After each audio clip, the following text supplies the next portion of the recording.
Hi, David. Oh, I can't hear you.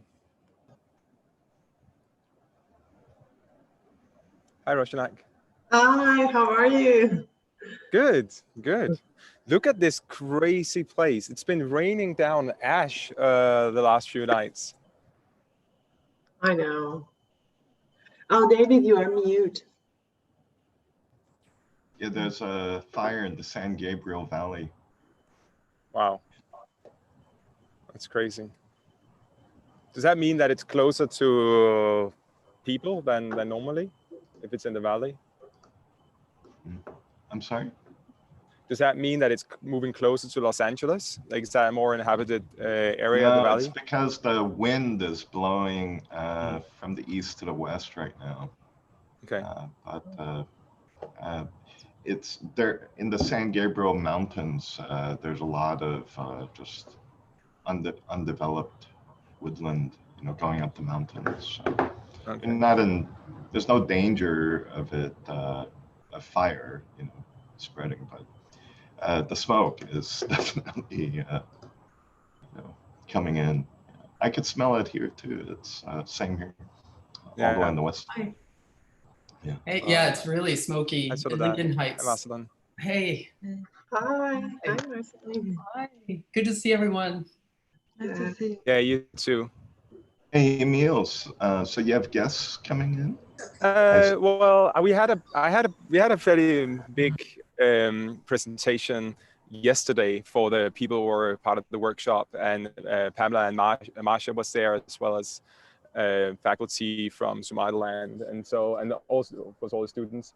I think we have at least one. We got Malvin is here, who's been part of the workshop, and who's a fifth-year student at SCI-Arc, and we have Nemo is hiding there as well, but she's one of the students actually from Somaliland.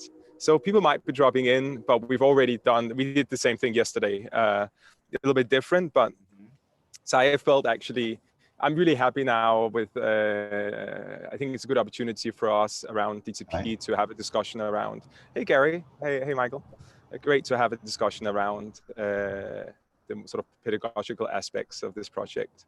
So I think it's the right constellation. We'll see if more people jump in, but I haven't invited any from KDK. I want to, or faculty or so on from other places. I want to. You wanted to keep it in-house a bit. Yeah, I want to do that. We had an outhouse yesterday. Let's do an in-house. Well, we are live and streaming to the public right now. Well, that's great though. We have Claudia as well. All right, I think we're ready to go.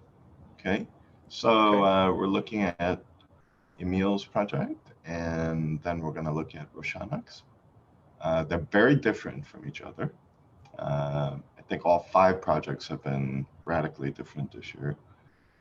So I'm going to let you start, Emil. Sure. Oh, I guess we should talk briefly about who's here today. So once again, we're back, and this is part 2. We're primarily composed here of the faculty of the Design Theory and Pedagogy program. This is more for people who are watching now and later on YouTube. I am the chair of postgraduate programs at SCI-Arc Edge. This is the last part of the final terminal review for the Design Theory Pedagogy program, which is led by Marceline Gao. And I'm going to let her say a couple of words to begin. But we're joined by the faculty of Design Theory Pedagogy. Just going in no particular order, I'm just scanning the grid. We got Michael Osman. Oh, you have your pronouns now. Good for you. And he is director of PhD program at UCLA, and he teaches here in our program as well.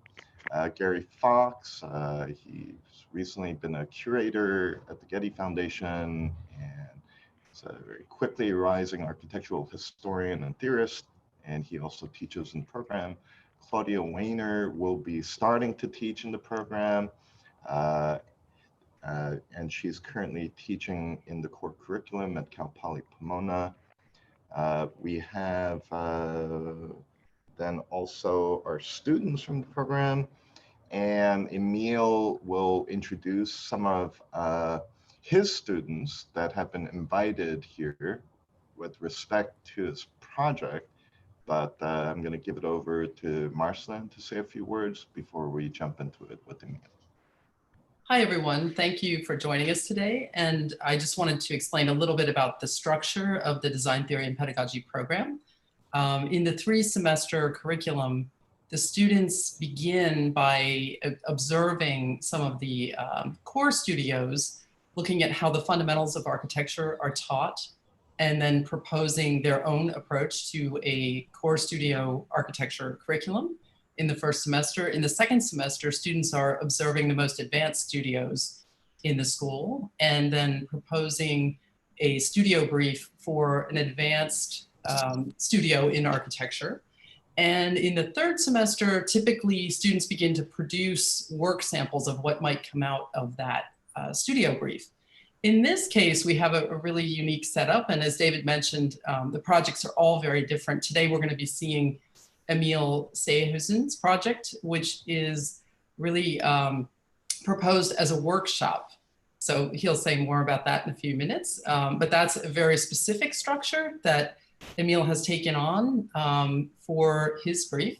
And Roshanak has taken on a curatorial strategy for her proposal. So these are not kind of conventional studio briefs. One is a workshop and one is a curatorial proposition. And I think with that, I'll hand over to Emil, who can tell us a bit more about the workshop. Thank you. I'll just mention Masha Huplo has just joined us. Yara Fagali will also be joining us, who'll be also teaching this fall. Masha has been working very closely with Emil, helping him to develop grants in support of this larger project. So thanks for coming, Masha. Go ahead, Emil, it's all yours. Oh, thank you. Thanks for a great introduction. And I would say, we started out saying just a minute ago, it's we've been talking about a workshop that I've been doing with quite a few people in this Zoom space that we're in right now. I see some of the students from a school in Somaliland. We'll talk a little bit more about where that is in the world, but I just want to say it's great to see you guys in here. And it's fantastic to have this room, all of us together. These are all familiar faces to me. So I think it's going to be fun to have a discussion around this project. So I've been, my computer is really, really old. So I've been trying to record this in different ways. So I did succeed with making one recording that works. And I think just to please everyone and to be as efficient with time as possible, I'll just show this as a recording while I kind of VJ my slides to it and hopefully make those two things work in conjunction. And we should have a presentation that can be kind of done in the next, I will warn you, it will take 25 minutes. I can cut it a little bit short when I start seeing everyone zooming out or turning their cameras off and so on. These are the options we have in this new digital realm, which I will also be talking a little bit about. But so just in total, it's great to see everyone. Hi, Tim. Great you can join us as well. Melvin is here. He's a student in 5th year SCI-Arc, the bachelor program, and he's also done a tremendous job for this workshop. And I'll be talking a little bit about him and his student colleague, Lance, who's also actually been playing a pivotal role. Of course, Masha, which without this would not have been possible at all. Okay, I'm going to talk about the workshop, but I've been working on other things as well this semester. I think we just don't have enough time to get into all the aspects. So this will be more like a sort of sectioned view on the last 10 days and what has led up to that. So with that introduction, I think I will just share my screen and we should get started. Is there anyone who wants to comment or say anything before we jump into it? Could you introduce us to your students? Absolutely. So we have, let's see what we have got with us today. So hi, Hivo. welcome to our SCI-Arc's Nice to meet you. Zoom space. Hi, everyone. Nice to meet everyone here. Hi, Hamza. Can you say just hello to everyone? That would be great. Yeah. Hello, Hi. everyone. Greetings to all of you. Nice to meet you. Great. And you too, Nemo. Hi, I'm great. I'm so glad to see everyone here. Nice. That's to meet fantastic. Great to see you you. And here. you're all currently in Somaliland. Yes, we are. Okay. Live from Somaliland, where it's now 8 minutes past 8 in the evening. And these are three of the really great students that I've had the pleasure to be working with for the last 10 days. Okay. Yeah, I will just jump into it then.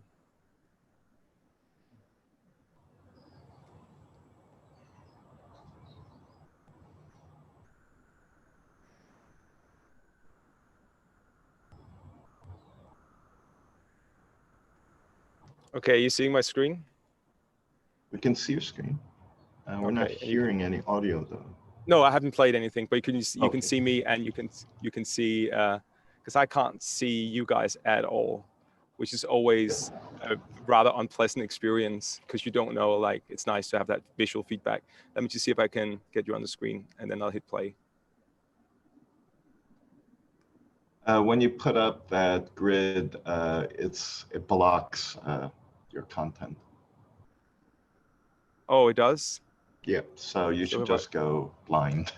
It's better to be blind. I will go in the blind. It's good because I won't know what you're thinking. Let's keep it that way. But since you can't wave your hands, let me know if we're going beyond time. Okay, we'll be 25 minutes. So, but I think it's interesting enough. Fantastic, because I think it's interesting enough. Let me hear right away if the audio goes bad. I have had some problems with pixelating screens and stuff. Let me know, and I'll see if I can do something about it.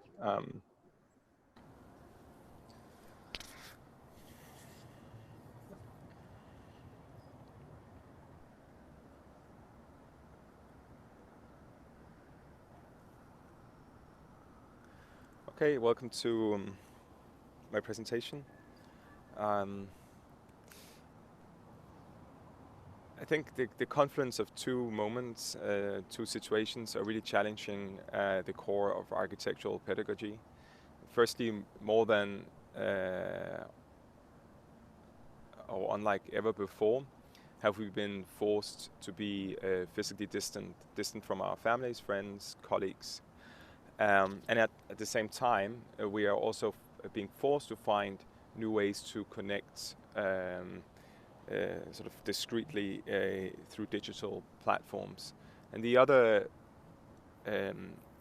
event or moment, of course, is the Black Lives Matter movement that is calling into question our very institutions.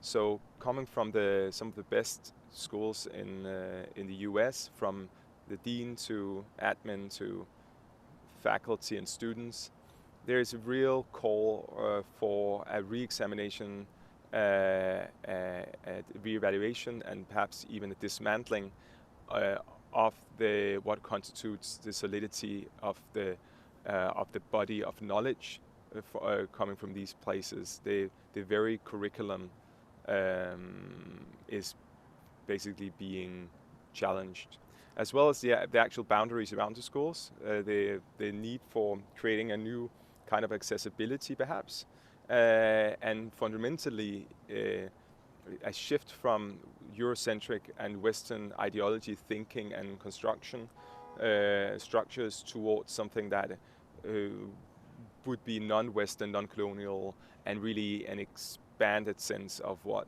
the role, the purpose and functionality of academia can be going forward. So for someone like me that is interested in architectural pedagogy, it's obviously a very, very opportune moment to reflect on what could be in store for us, what would be the outline of another type of architectural platform or another agenda. So in the next 20 minutes, I will try to make it through these 3 points. where I'm going to be talking about the organization, what could be the structure or the form of such a new initiative. Also content, what would such a new platform produce? What would be the learning outcomes? What would students learn, and how would it relate to society at large? And lastly, economy, if I have time. Economy is really important in this regard, because it's really easy to imagine a one-off experiment. It's much harder to come up with an economic model that can actually sustain itself going forward. But also, of course, economy is also particularly interesting when it comes to institutions, because in a way it's probably as old as the institution itself, the birth of the institution, and is related directly to the exclusion and the boundaries around the academic institutions. So going into organizations, for the last 6 months or so, I've been reaching out to a few different universities, and my vision or idea really is not so much this kind of to dismantle or to take apart the institutions per se, but this idea that instead we could create a more open infrastructure and network between institutions, let's call it like an inter-institutional structure or platform, and that doing this instead of the institutions enfolding on themselves and sort of dismantling themselves, that they could sort of expand their engagement using their sort of discrete expertises to engage society in new and even more productive ways than they're already doing. And so the four universities that we're talking about are quite unique in the way that they are quite different. SCI-Arc is, and I would be very frank about, I think it's the one, if not the most progressive school in our time to really challenge what architecture is and could become, and is always looking how to adapt or to challenge the conceived ideas of what constitutes the form around, or the solidity of architecture, and therefore, not surprisingly, the slogan is the School of Architectural Thinking. It has a particular, I mean, I would obviously do not need to say this to everyone in this room, but in a way, SCI-Arc has a particular focus on the confluence between technology and the production of culture that I think is very interesting. Then we have KADK, the Royal Danish Academy of Fine Arts School of Architecture, Design and Conservation. And KDK is a Beaux-Arts school. It's one of the oldest schools, architecture schools in the world. And a little bit interesting at the moment because they have a particular interest or focus on United Nations Sustainable Development Goals. University of Copenhagen, it does not actually have an architecture program. And so what they bring to the table are other types of expertise, such as sociology. And lastly, we have Horizontality University. Horizontality University is a well-established, well-redeemed, esteemed university in Somaliland on the Horn of Africa. And quite recently, in only the last 2 or 3 years, Horizontality University has established a 3-year bachelor program in architecture, and that program is led by a British trained Somali architect, Rashid Ali, and we'll get back to Horizontality and that in a little while. I just want to undermine or pin for a second what I think is an incredible opportunity. It's almost like maybe a lucky coincidence that the 4 universities are placed in 3 quite distinct urbanisms, cities that almost spearheads 3 very diverse types of urbanisms or urbanization. Copenhagen in Denmark, as we all know, I think we're well aware of, has been called the most livable city in the world. And it's a great time right now to, as we're challenging these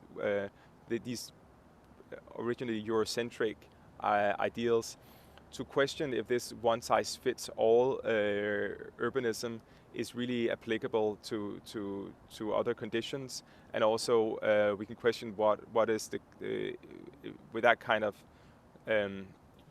design, what is the flip side to the coin, what's the kind of exclusion that is also potentially there in a place as such. Nevertheless, Copenhagen signifies or signals or spearheads the idea of a European city. Los Angeles is then a very American city. It's a city that historically has seen tremendous urban sprawl based on single-family housing, and it's a city that still is very dependent on cars as the predominant mode of transportation. But in very recent times, there has been a big shift in interest towards sort of introspection on its own urban form, and beginning to look at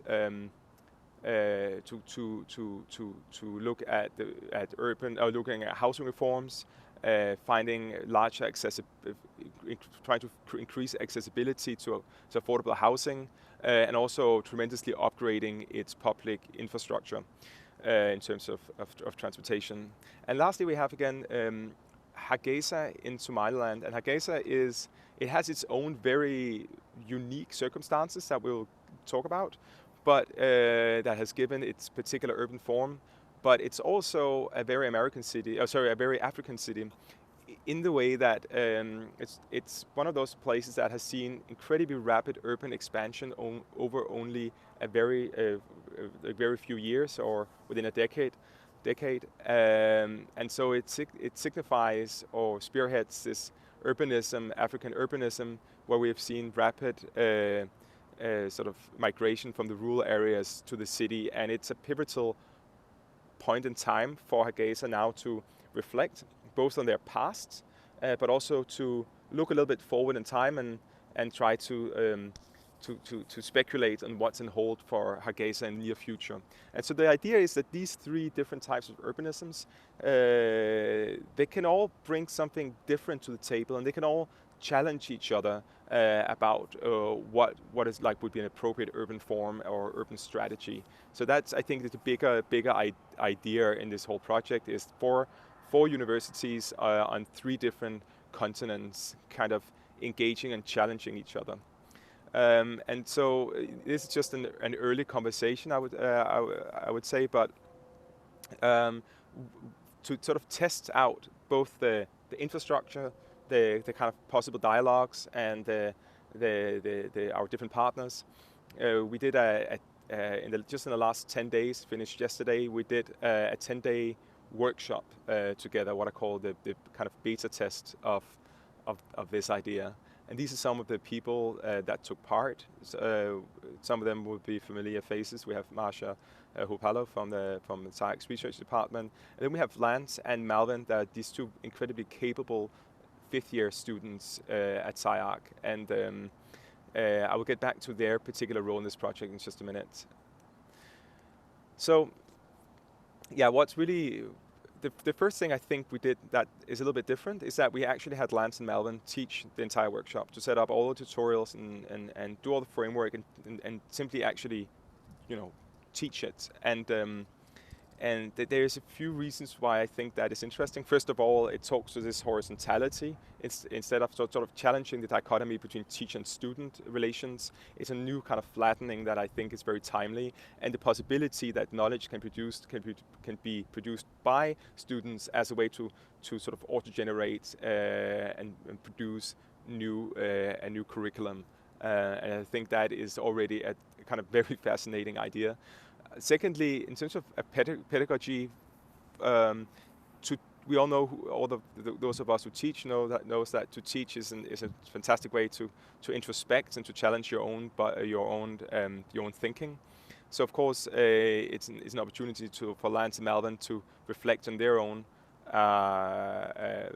sort of architectural interests and ideas, but I also think that there is something inherently very architectural about teaching.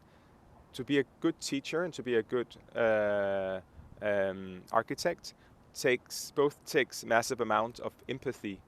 So you have to be able to, you basically have to be able to produce the framework for someone else so they can pick up the tools and produce their own ideas, their own discourses.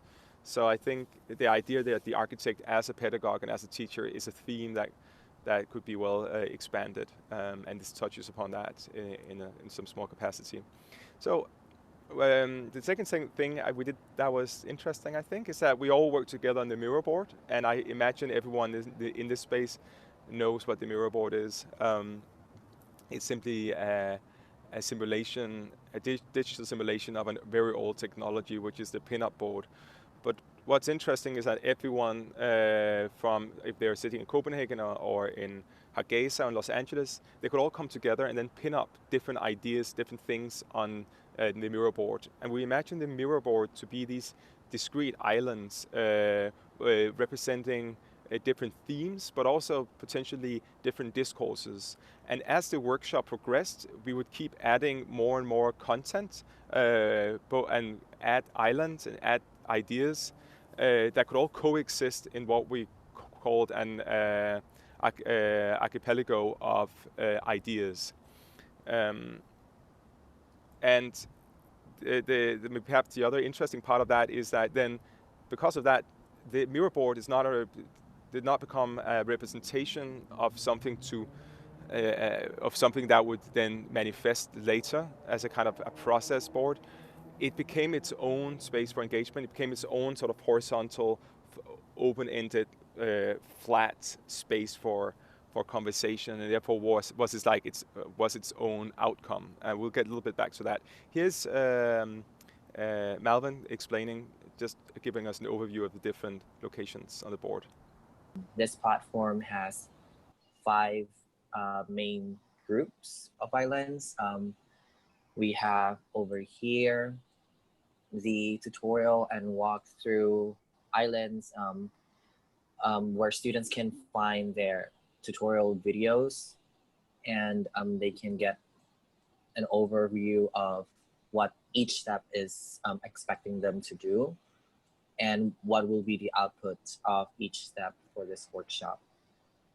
And then if we pan over down here where the lectures are, as I mentioned before, every other day we have lectures, and this is where the documents can be found. And then under is the resources islands, where students can find the schedule and then the documents that are needed for this workshop, some of the useful resources like Zoom meeting rooms, and then the Discord channel that we have where we mainly communicate, templates, as well as the useful websites that they can use to help their workflow. And then if we pan over next to here, it's almost like when you think about a house, there's like this one room that everyone, all the family members will gather around the most. And this is almost like that room, or I guess like the island for our workshop right here, where students can actually post and upload their progress in each step. And then if you zoom even further in, we have like notes and we comment on it. And then we actually, we were working together to push this project forward. And then the students also will upload for each step what the products are, until even the interview audios and the final videos. Under, as you can see, even from the progress, like the colors get really funky because we have this little island over here, sub-islands, I guess, the color station where students were referring and process the image of their house and the environments into specific colors, limited color palettes. And if we pan over above here, it's the final exhibition space where it's pretty much like a gallery, the mini gallery that we have. And we were kind of putting it as clutter of islands just to rip off from the overall ideas of this. mural board.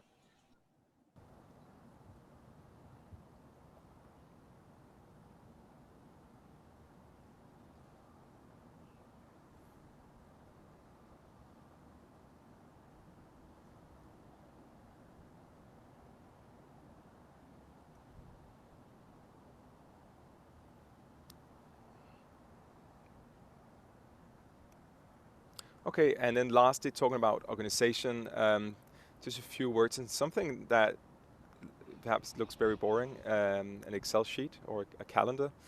But so usually I've done a few workshops in Africa before, and usually it's a very compact venture, 5 days of really intense work. And what we were able to do now is take those 5 days and stretch it to 10 days, simply because we're all sitting in our respective homes and we're able to do other work at the same time. And what that meant is that it's almost like a cloth or like a weave that we're pulling apart and then reconfiguring it. And what then happened was that we were able to, on every second day, we would have lectures. But then, so we had lectures from SCI-Arc. Marcia gave a lecture on the research of SCI-Arc. Horizontality presented insights into Hargeisa. Anders Mikkelsen from Copenhagen University presented strategies to conduct qualitative interviews and theory about oral histories, to capture oral histories. And Lance and Malvin wrapped the whole thing up with presenting some of their selected projects from SCI-Arc, which had a tremendous impact on everyone, especially the students in Hargeisa. And so what happened is that we suddenly had these free pockets of time on the other second days, and we came up with this idea that we were going to have a space, a Zoom hangout, where people could just check in and out, but a space also where teachers in the classical sense, someone like me or Marcia or Anders or Rashid, were not actually allowed to enter. And what we hoped for, and I heard was actually happening, is that it opened up a more direct student-to-student conversation. So in that sense, I think it was very productive, and it is an interesting idea in itself. Okay, going into content, we focused on Hargeisa in Somaliland. It seemed a unique opportunity.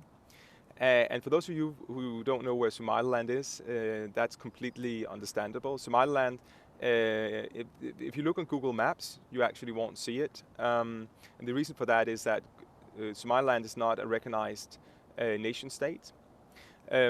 So it looks to be part of Somalia, but in fact it has for the last couple of decades functioned as its own country and has done really well for itself. And it's really in stark contrast to its neighbors in the south, in Somalia. The capital of Somaliland is called Hargeisa, and here's Rashid Ali to give us a 5-minute introduction to the landscape and the urban condition of Hargeisa. So this is Hargeisa. For those of you that doesn't know Hargeisa, this is the morphology of Hargeisa. There's this dry sort of riverbed or creek that divides the city into two parts. And the city is in a sort of a bowl. It's in a valley that has grown over time. I suppose about 100 years ago, this dry riverbed is where livestock came across from Ethiopia, from different regions, different parts of the region, for exchange of goods and trade, but also it was a water hole. So livestock came from dry regions of the country. So that's the pattern of the city, divided into two sides by this riverbed. So this is what sort of Hargeisa looks like from above. From here, it looks like it's sort of really planned, but when you're on the ground, the experience is rather different, and those streets are not as wide as they look, partly because they're used in a very sort of an informal way. If I just go back a little bit, this is, so Hargeisa started, these sort of low masonry buildings that often had kind of courtyards, sort of a little bit kind of an arabesque, because there's a kind of a relationship in terms of trade and culture to the Middle East. So for me, this is my memory of living domestic life in Hargeisa. I've always lived until I came back recently in a courtyard house. So a lot of these old houses had a courtyard, and this is where domestic life and domestic interactions took place. This is what I call the common space within the domestic kind of environment. It's the place where people kind of ate food, where they socialized, where they shared their stories and about experiences about the day.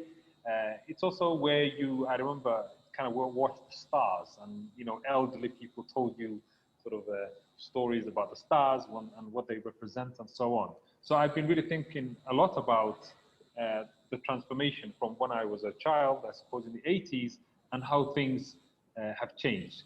But generally, the pattern is that there's a disappearance of the common space within the house.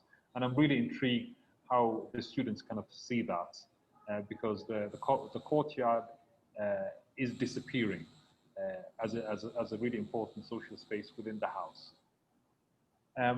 Again, here you have a typical image of kind of new housing typologies in the city. This kind of a house, probably middle-class people in Hargeisa live in it, and there's always a perimeter wall there, made from local stone and expressed in different forms. So, in a way, that sort of a common space at the heart of the traditional house I was talking about now has become this kind of this yard behind this wall. And I think it's not really so much security issues, but it's just really culture to have a big kind of barrier between your house and the street. So this is the typical sort of modern, recent houses that you will see in Hargeisa. And the language is kind of really strange and strangely local. I don't think you'll see anywhere else. At least I haven't seen it anywhere else in the region. And then referring back to that cladding, this is the kind of thing that you have, this really formally strong new sort of commercial towers clad in this sort of an aluminium and glass. And there's a really, in a way, little consideration of the kind of environment in Hargeisa, and also kind of about sustainability, because Hargeisa really has a really fantastic weather, and this sort of a building, when it's kind of clad with this thing, it requires a lot of energy and kind of air conditioning and so on. But it's also, it's also uniquely Hargeisa. So you see these type of buildings in certain spaces within the city.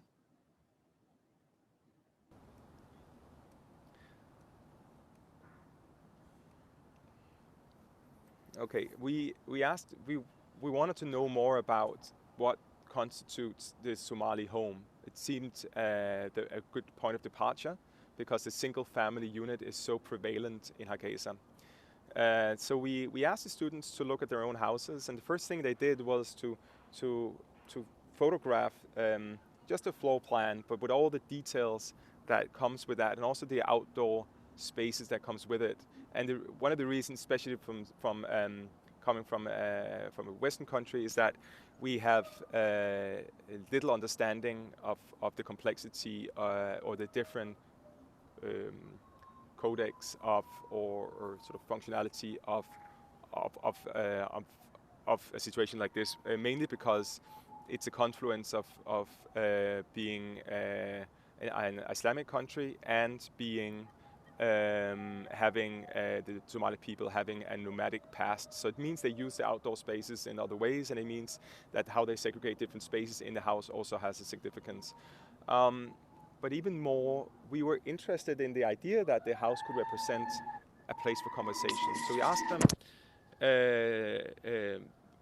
we asked them to document the plan, but also 3D model different objects that they found had an interesting story. And these were then turned into what is called cube maps. And these cube maps were then constructed as what is called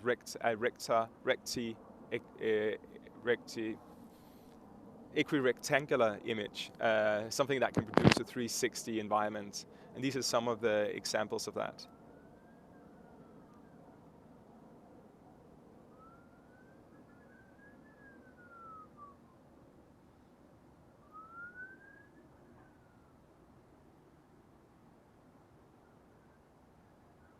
And this idea of the immersiveness and a place for conversation, this idea that the house is, the home is not a house and space is not defined by walls, but really the home can be a stage for conversation and kind of and to engage a conversation with this civil society, in this case their families. So they were then asked to produce an interview with someone, a sibling or parent, about sort of urban, like living, and what that means to them.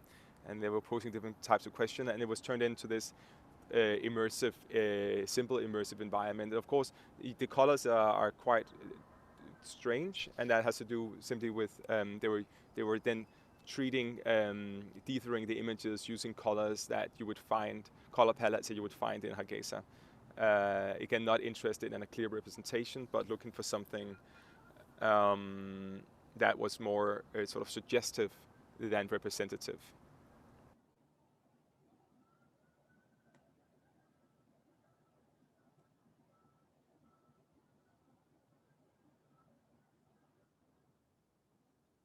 xooga ah yani waa meel wax kasta oo noloshaada dibad u baxdo waa meesha aad ku soo laabanayso ood ku degayso ama ku caratid ama ku faraxdid ama yani situation kasta ood ku jirto waa meeshaad ku jirayso oo ah dee waxaanad ka guurayno kusoo noqonaysid aad halkan u deganaanaysid.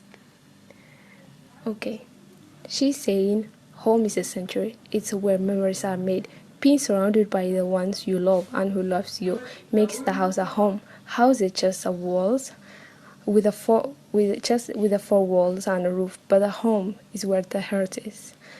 She also said sounds also make the house a home. When you go inside and you hear a lot of laughter, a little crying, some are yelling, a lot of tripping over shoes.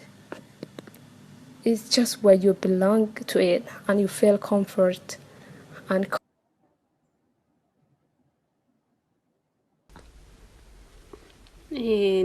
meesha ugu badan isticmaasho xagee u dhaweyd. waxay su-aasha ugu dambeysa waxay odhanaysaa gurigiina maxaa guri kaaga dhiga? waxaa guri ka dhigaya waa meesha aan ku soo kornay. aabba waxaa joogay gurigee.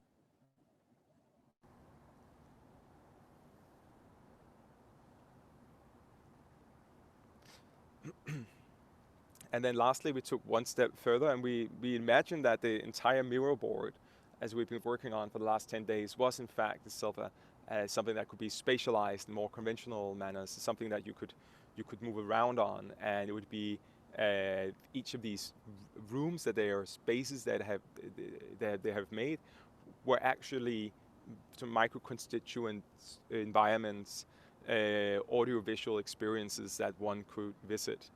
So we turned the whole mural board into like a three-dimensional sort of platform.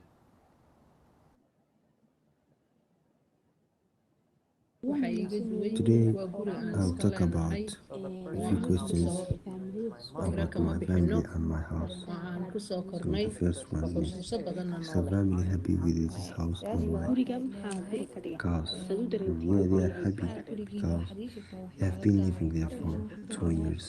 For 1 year from now, and it's house with a history, with a great history. Yes, my sister, he bought wedding, and in the Ramadan time, the entire family gathers up and eats break their fast together. That's what that's the most important event that my mother remembers every day. Question number 3 is, why is your house a home? My mother replied, this is a house that I own with my kids, and it's not a rent. This is something that I personally own, this house.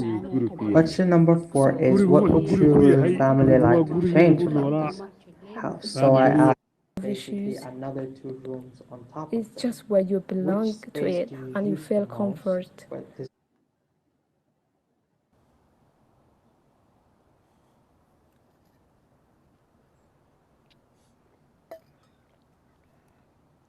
And that is it. And here are a couple of students on a Discord expressing that they had a good time, which is the most important of all, of course.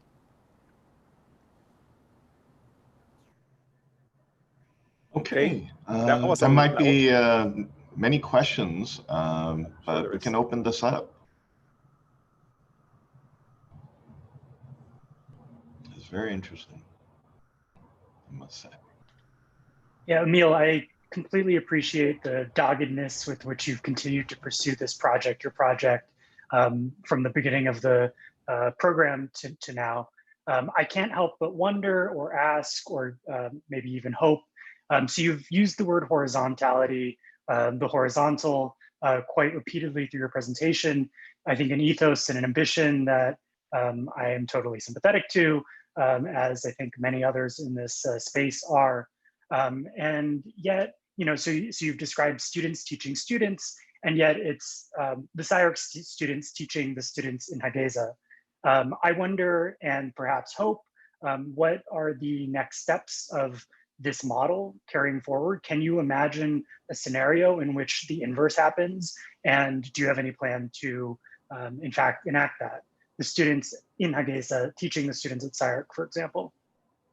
Yeah, Gary. I mean, that's a great question, really. It's and we didn't have time to go much into the economy. I skipped that part so we could have this conversation. But actually, what's been planned is that we'll have another workshop later in the year, around December or January, depending on the COVID situation.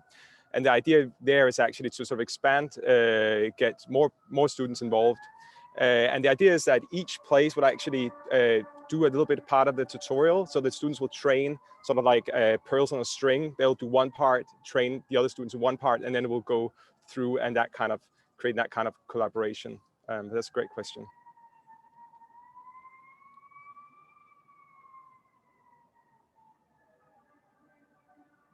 Emil, I'm really impressed. This is fantastic to see this come to fruition. As Gary mentioned, I know we've been discussing this from the get-go back in September, a year ago, actually. And so this is really, I think, an important achievement.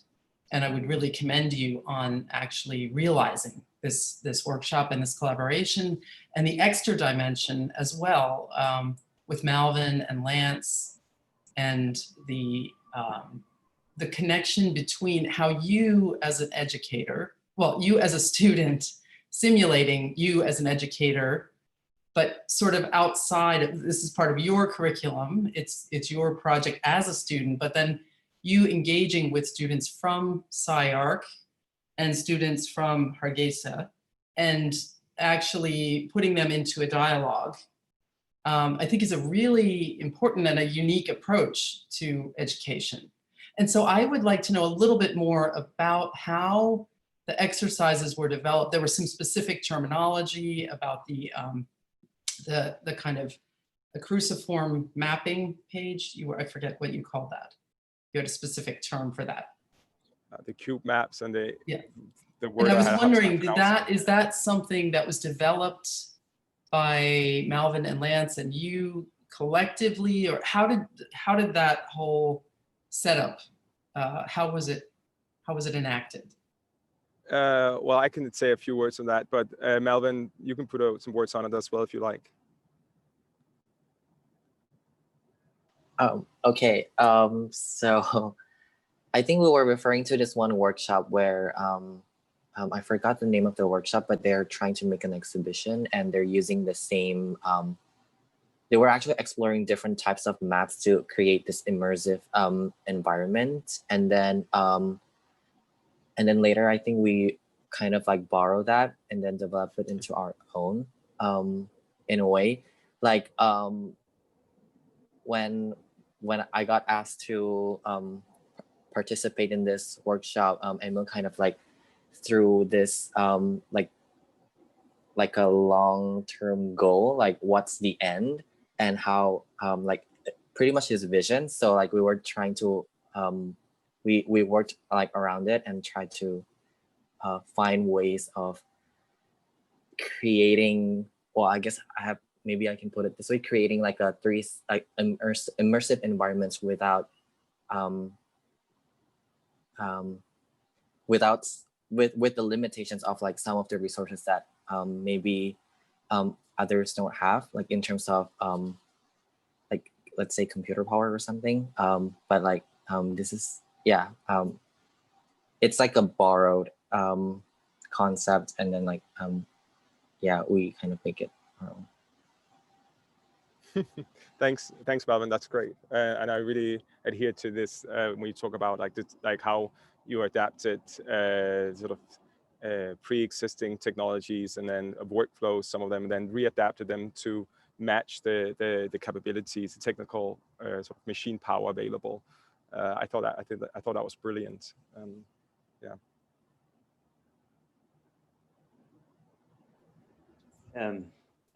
Hey, Emil. Hey, Michael. Good to see you, and good to meet your students, both here and elsewhere. I'm going to try and circle around the question that I think Gary was pointing at, and then a word you used at the beginning that you didn't use again. And I was thinking that maybe it's useful to call out that word knowledge and talk about its relationship to horizontality, and maybe the impossibility of maintaining those two ambitions. One is the idea that knowledge is institutionally supported and legitimated through scientific institutions, and the other where there's a sense of even a kind of cosmopolitan equality, which is to say that there's a sense that, you know, difference is equal, right? And knowledge builds on the idea that actually, you know, some places have it, other places don't have it. So teaching by its nature, in at least institutions that hold knowledge in high as a value, and is to produce the, let's say, non-horizontal situation of teaching, is and then to try and undermine that or dismantle, as you say, that relationship of hierarchy may very well not be what we tend to have described as teaching. So the question is whether or not to use the word teaching at all, pedagogy at all, and knowledge at all. Because if the value is horizontality, you would have to reinvent or re-originate these other forms of action so that they didn't produce hierarchy. I guess I'm just introducing that as a kind of maybe an epistemological problem, right? From sitting within a position of relative privilege and access. If it's computers on the one hand, books on the other, and even, let's say, a linguistic like a language barrier at some fundamental level of an untranslatable thought. So all of these things, I just feel, how attached are you to pedagogy? How attached are you to knowledge? How attached are you to teaching? And then if in any one of those domains you're still feeling like those are things you don't want to give up on, then how attached are you to horizontality? That's my question. Yeah. Was that a pause for a question, or was that a pause for an answer? Or I mean, I can my daughter told me to shut up because. Oh, is that it?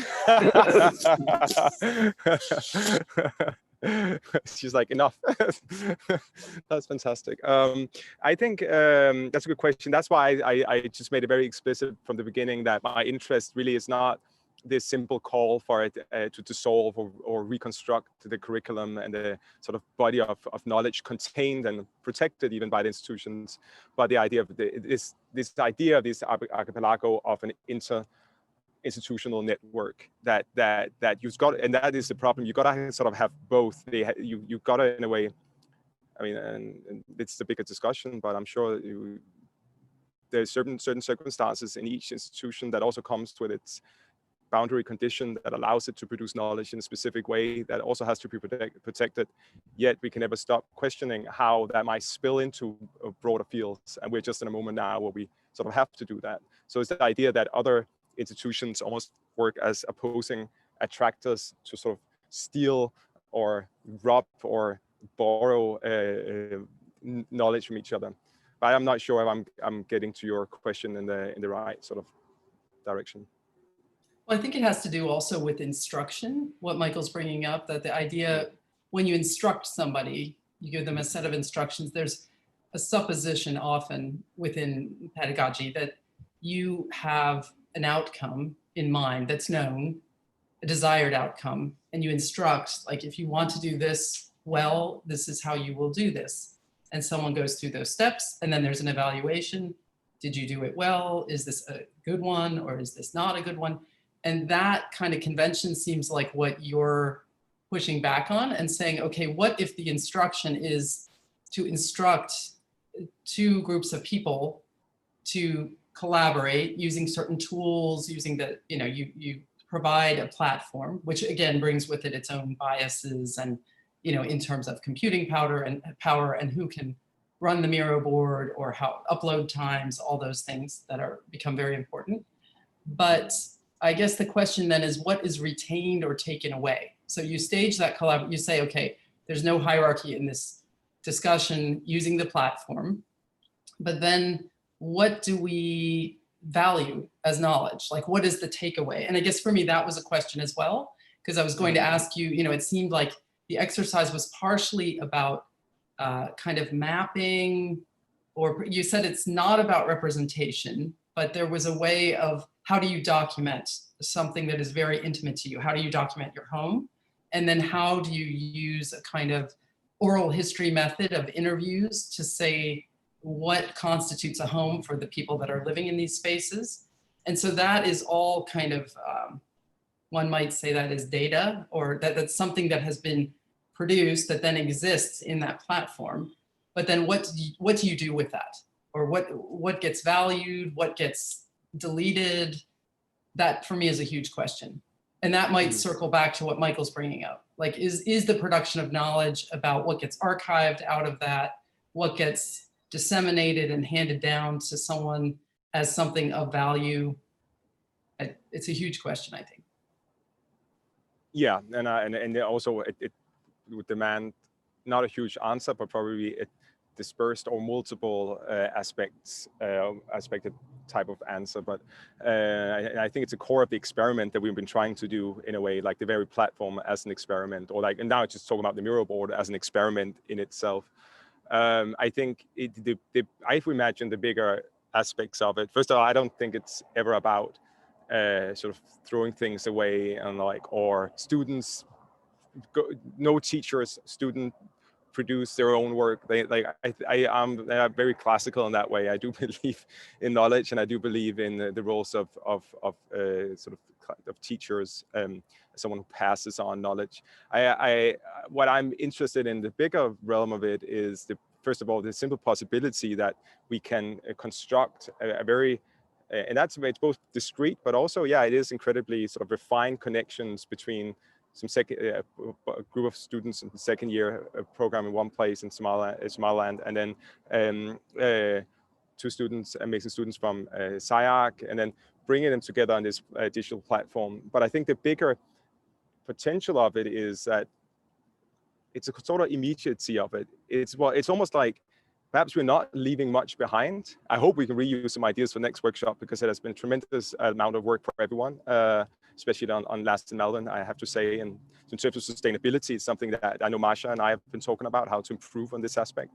But there's also the idea that the knowledge isn't contained as such within the defined boundary. And also questions then how it's articulated. But the very idea that the conversation they have with their families begins to instigate a conversation that spills out into other structures in ways that we can't predict. So there's a kind of, it's a question of what knowledge you can contain as understand, and what you can't contain because you can't understand the actual implications of what it's doing, and then allowing for both to act simultaneously. It's a vague answer to a very complex question, I think, and what I'm struggling with as well.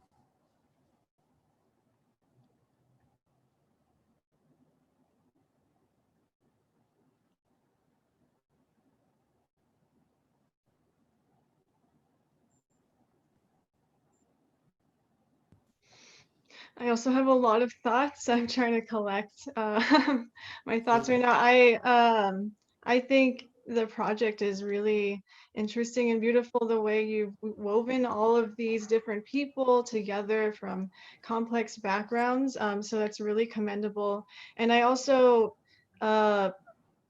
enjoyed your positivity around, you know, the virtual landscape, virtual learning. So one question I have is if there were any, if you kind of now looking at it and you know, going through the workshop, were there any drawbacks from being only in you know, the virtual web-based format, or were even from the students, were there any drawbacks? For instance, you kind of pointed towards the issue of accessibility to resources. I know that's, you know, a big problem that a lot of students face right now, having access to adequate internet, being able to acquire all the programs and technology needed to be able to engage with your instructors and students and all of that.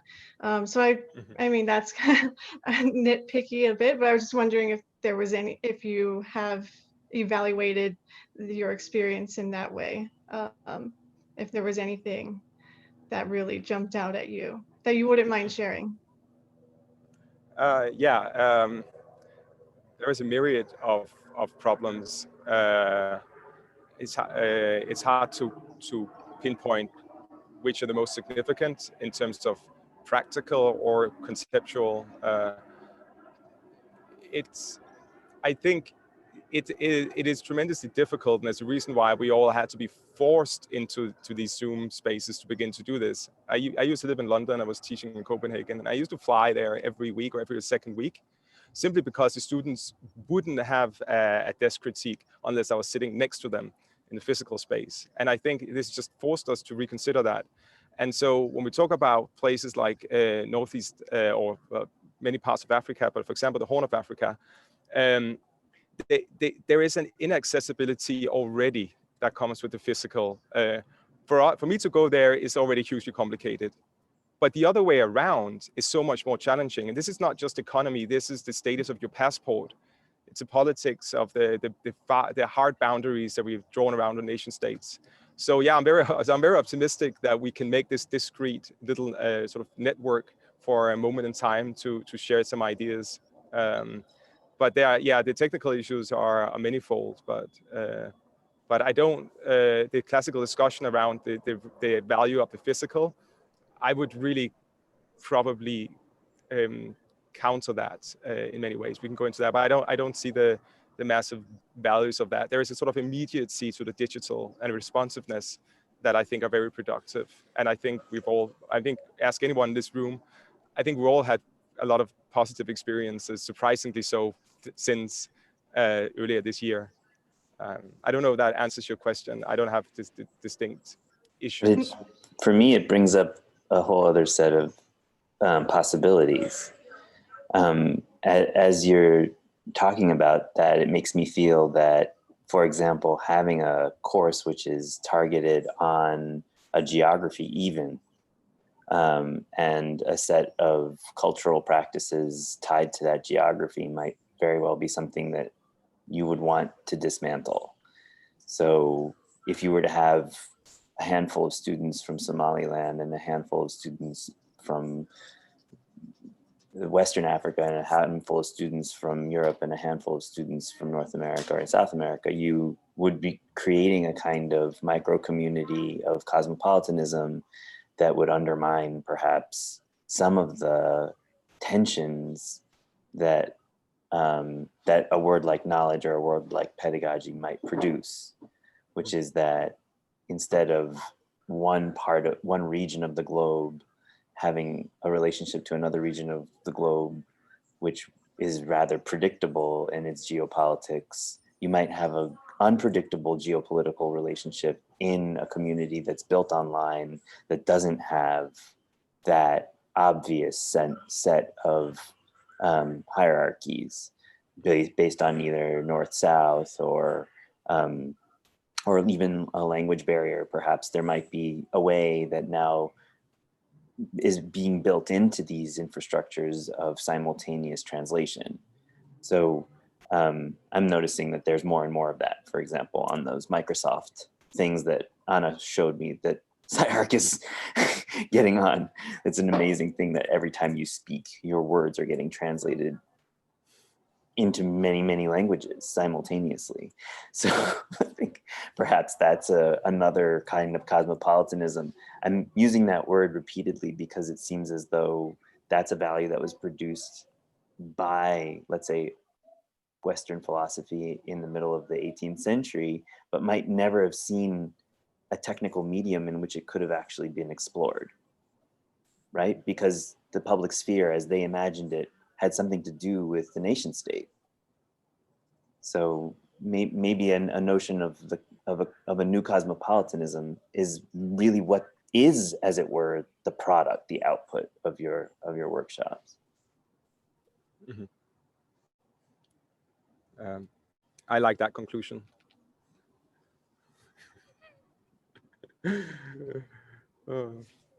Yeah, in continuation of that, I wanted just to add that it requires, like, I just see how much sensitivity and patience it required every participant to have, because there are, as Michael says, language barriers, there are technological barriers, there are time zones, there are cultural schedules, religion. Like, we always had to end before the prayer time, right, Hibo?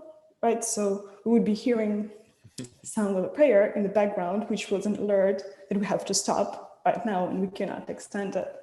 So you have this concern. There are so many gender relationships, right? They're also very, very different in every continent, in every country, every setting. So it requires a lot of patience, I think, from every single participant. And I think that's been great to see. That almost every student and every instructor were willing to learn and learned throughout this process. And to me, that's probably was one of the most valuable outcomes of this. And I don't know, maybe Melvin could add to this. Like, did you have this feeling that you've been learning throughout the process of how to communicate better, how to take into consideration other parties, and how to adjust your workflows and ethics and all of that? Yeah, of course. Some of these, I guess, like cultural difference is very familiar to me, considering where I came from, like the prayer time and everything.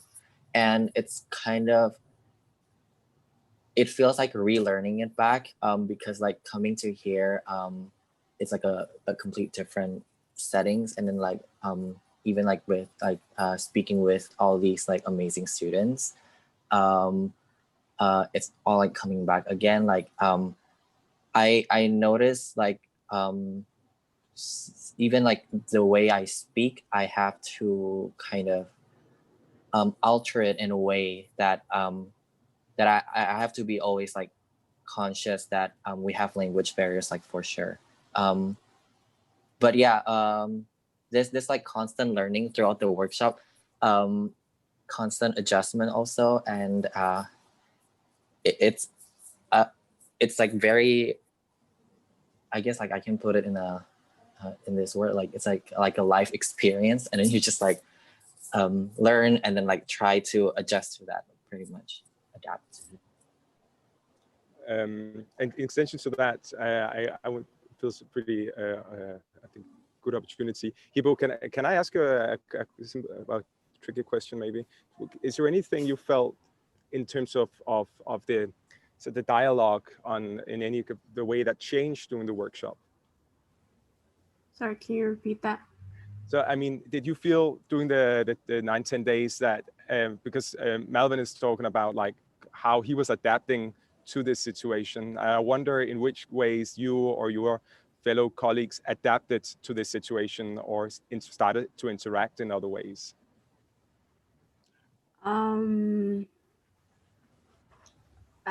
think like what Masha and Malvin said is kind of different and hard. Not hard, more of a like, you know, it's just a new thing for us to adapt or get used to our culture or our religious, or you know, just kind of respect it. Like Masha said, when it's prayer time, everybody has to go and be like, you know, it's no more meeting anymore. And somehow to us is kind of different because you guys have to wake up 7 o'clock in the morning for us. And we are kind of rushing back and everybody was like, y'all go to the Zoom and everything. So it was a really good experience, and I wish that answers your question. That's great, thanks.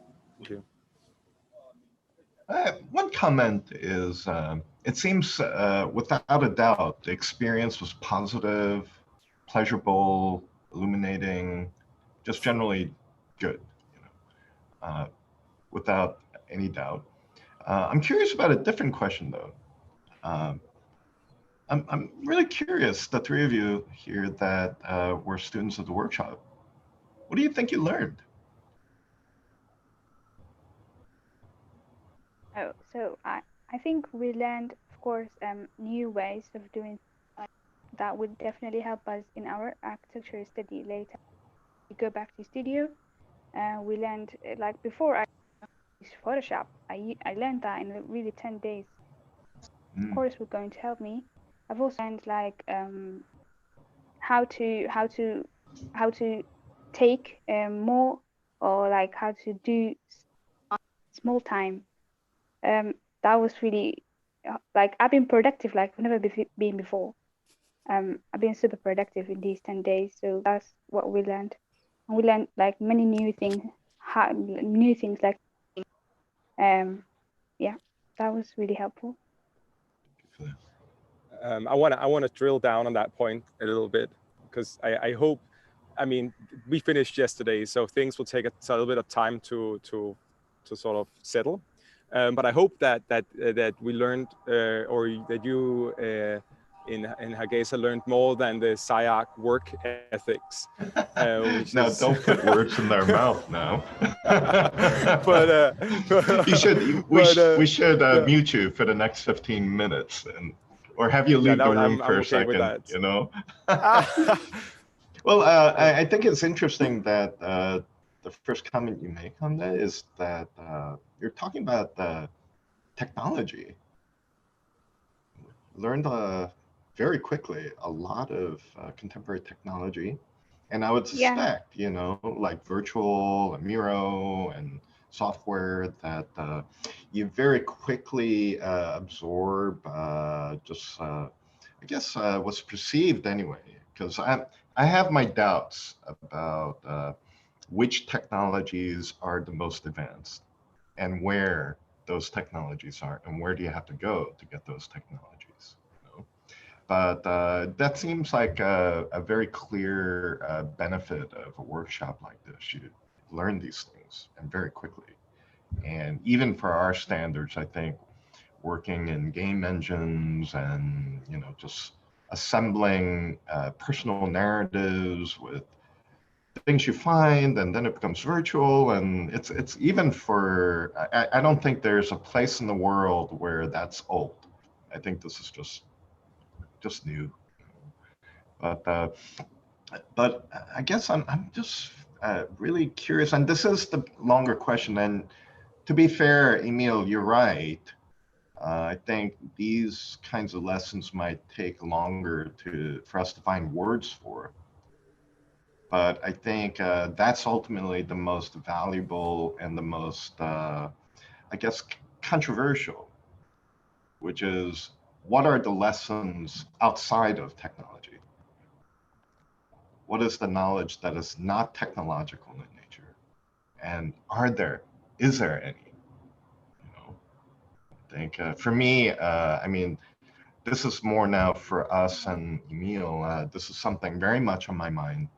Is there a form of knowledge production and also knowledge transmission, or that is outside of the technological one?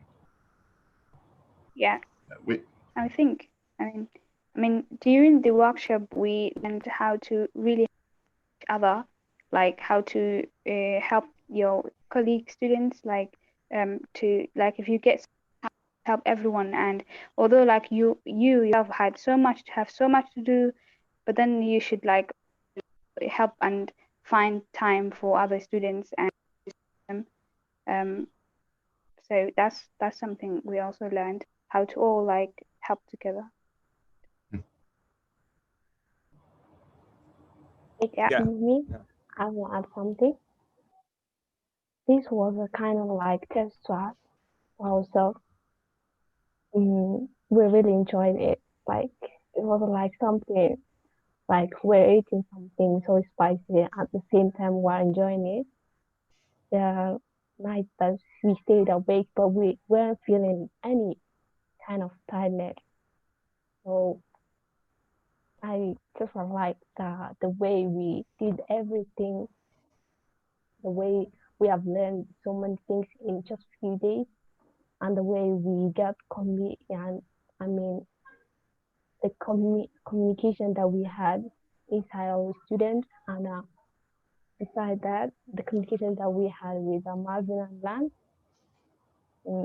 And I kind of appreciate to all of the teachers and our students that help us so many things.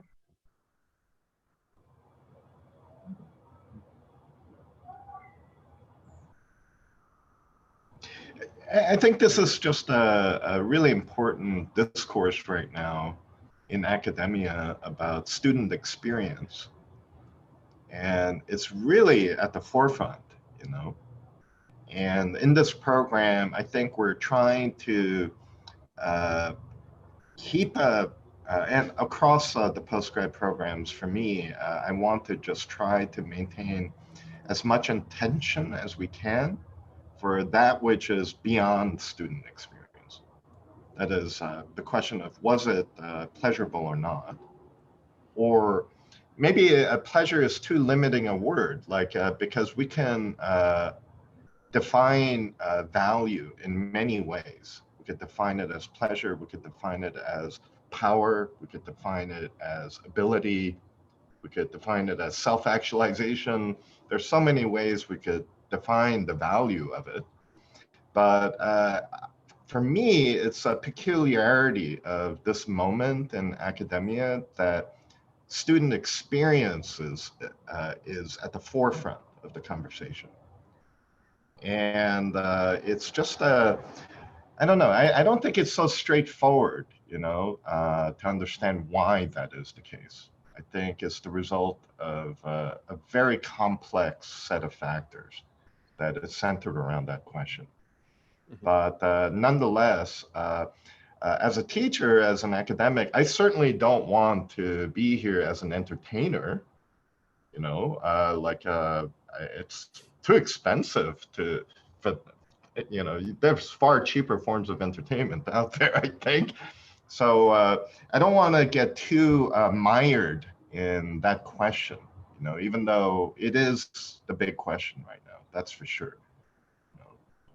Yeah, so it makes me very curious about what might be outside of that in a project like this.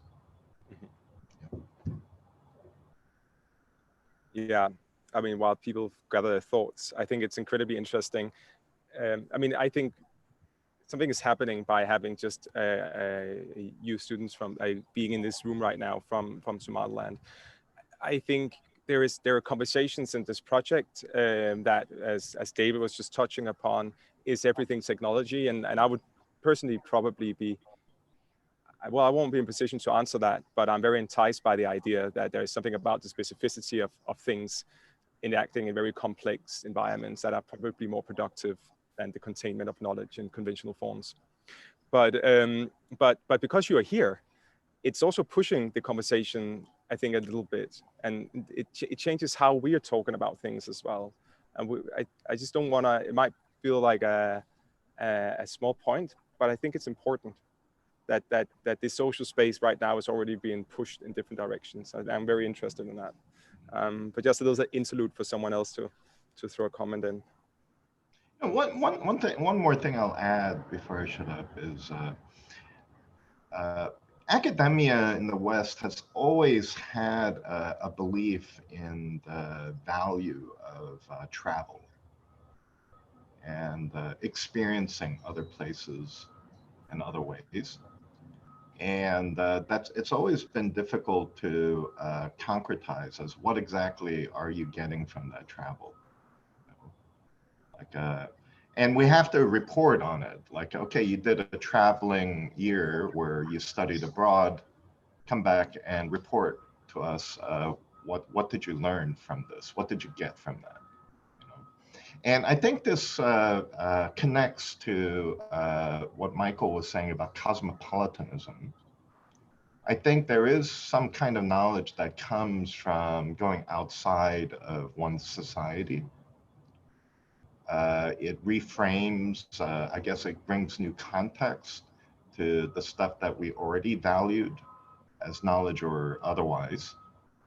And so there may be some reciprocity here where as much as the three of you learned from traveling to us, albeit through virtual mediums, I think we're learning too, you know, by meeting you. I'm learning already, you know, just in the past hour, you know, by having you on the grid here, you know. So, but when I try to put my finger on what exactly am I learning, I think I'm learning a kind of cosmopolitanism. Yeah. It's altering my sense of cosmopolitanism. Like, yeah, I think, you know, I'm trying to understand this better. You know?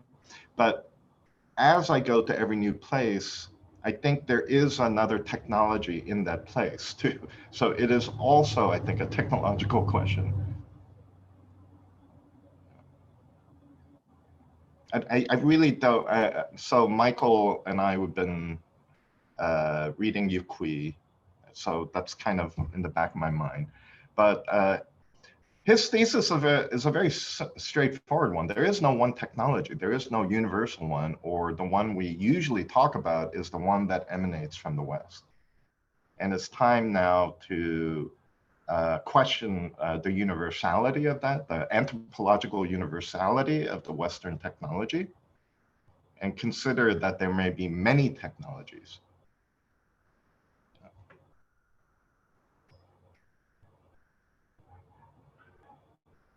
What do you think, Michael? I mean, this is rattling around in the back of your mind too, isn't it, when you were talking about cosmopolitanism? Yeah, that's why I brought it up. And part of the words that it rejects, I would say the words that it rejects are kind of national belonging, like you're meant to push that aside. Comfort, in the sense of actual, just like physical and emotional comfort. Safe space, that shouldn't be an issue in cosmopolitanism, and that's a high priority right now in North American universities. Safety of education, so cosmopolitanism does not embrace that sense of feeling safe. And then lastly, I would say, so you shouldn't feel a state, and you shouldn't feel safe, and lastly, or comfort. And lastly, I would say you probably shouldn't feel, so these are a lot of negatives. I don't know if there are any positives to cosmopolitanism, which is a weird learning through negativity. But I was thinking, yeah, nation, home, and I suppose any form of authority, cultural or otherwise. So, and I think Emil's been in a kind of systematic replacement of pedagogy I would say a pedagogy of cosmopolitanism, which is a negative pedagogy. So in some respects, like the anticipated outcome cannot be sketched up in advance of the experience. You wouldn't know if you knew in advance what you were meant to learn. If you were like what Marceline was talking about earlier, if you knew already how to evaluate whether or not you've done a good job, you wouldn't have been doing this to begin with. So it's almost, it is almost all those values that you said you were reacting against, David, like experience, entertainment, self-actualization, all of which I think are the things that can't be given metrics and can't be evaluated. So in some respects, we have to decide how attached we are to those other values which are associated with actual comfort, knowledge, nation state, safety. And I don't know, I'm so ambivalent about it, because I do think of the classroom as a place in which I feel vulnerable as a professor. And I think it's where students equally feel vulnerable. And so we talk about safety as a way of maintaining that vulnerable moment. But then cosmopolitanism makes that vulnerability way beyond the classroom experience, right? It says your whole subjectivity is about vulnerability. And so that, I don't know, that all is a big philosophical question for how the future of the university is going to look. If it looks more like this, which I suspect it will, than how we knew it to look around a seminar table where the professors sat in a predictable spot. So I'm for this dismantling, but I'm also very anxious about what's lost in the mix. I mean, to be kind of blunt, like just logical about it, if my highest priority was the preservation of my identity as I understand it, the one thing I should not do is travel beyond the domain where my identity is defined. Because traveling to another place, literally, but also mentally, it's going to affect my sense of identity. I mean, just necessarily. It may reinforce it, right? You may go somewhere other, like Roland Barthes goes to, or I don't even know if he went to Japan and makes fun of the whole thing. Oh, look at them, you know, right? Racist, ethnocentric, Eurocentric identity goes abroad to reinforce their superiority. That was one mode of travel, the colonial eye.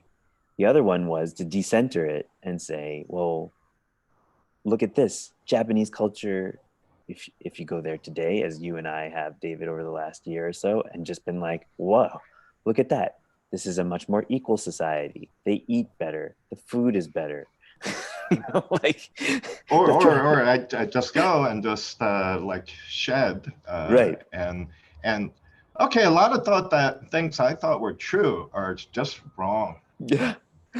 I better watch a little more carefully now and just take it in, you know. But you're right. I mean, there have been other modes of travel. You know, I mean, that's the essence of the colonialist history. I think you travel to dominate. But I guess I want to leave open that possibility of traveling to change, or traveling to shed identity, or just traveling to become more cosmopolitan. That is, as a way to have as a value not belong to any one place, actually. To be in between, to learn how to be in between. I mean, really that in some respects knowledge is potentially, and I think Emil is maybe opening this up as a conversation, really productive and something I've been thinking about, that the unhousing of knowledge from institutions. I don't really know, and that feeling of being destabilized and is not toward an end of restabilizing. So it's not towards finding any better a metaphysics of knowledge, like a more secure place of learning, a more safe place of knowing. Those things are forbidden. And what I love is also hearing the students from the workshop talking about how much of a learning experience they've had, and yet, you know, it's interesting to hear also that that's a journey. It's a move from a space of potential comfort. And I don't remember if it was maybe Hamda said, and then we can use this back in studio. We can like take it back, right? Didn't you say that? Like we can bring this and bring it back into a place that we know well, right? It's like a kind of software update or something, right? Like go and all of a sudden it works better. I work better. I work faster. I love that too. That was like, I never worked this fast. Fascinating. I think that also raises the question, and this has probably been asked already, but what is the training then? Are we saying to be trained architecturally is to know Photoshop or whatever tool it is? And I think that's been a question on my mind recently. What are we saying architectural education is right now? You know, it seems like this workshop is a training model. You're training them towards something, towards being better in studio, or towards being a better Photoshopper, or whatever it is, whatever the tool is. So I guess, you know, that's just an open-ended question, and maybe that's something that you've been thinking about, Emil, but what does it mean to be architecturally trained, right? If our education is about training, what is that training? What are we learning? Well, I don't know if I don't know if I should even try to answer. It's such a very good question, but a difficult question.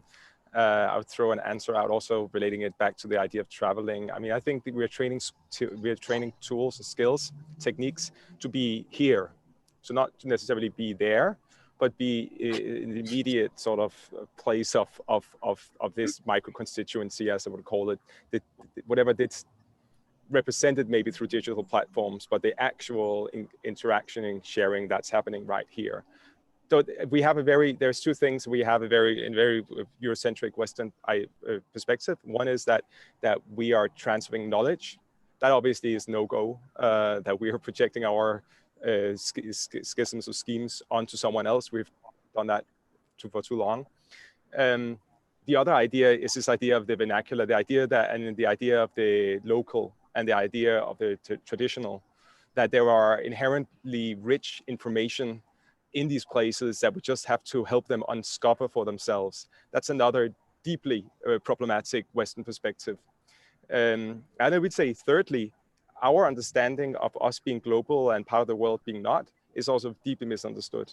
Their architecture is more global looking. What I've experienced in my now few times in Hargeisa, it's more a confluence of so many inspirations, images, technologies, sources of distribution lines coming from different continents, coming together in this urban conglomerate.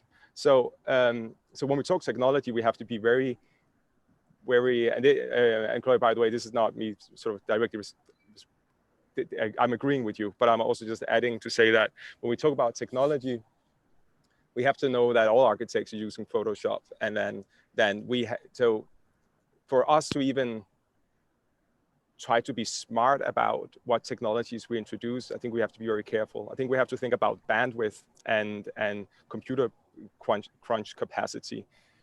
I think we have to be careful about uncovering some technology for them. That here and there and then othering is something that I'm obviously aware of. And I would say, back to the traveling question, I think this idea is that we should stop thinking about subjectivities in 3 locations, but talk about a multifaceted, shattered, or dispersed, distributed subjectivity producing something that probably pushes the boundaries a little bit about what a collective is or metropolitan condition is, and what even perhaps knowledge production is. But yeah.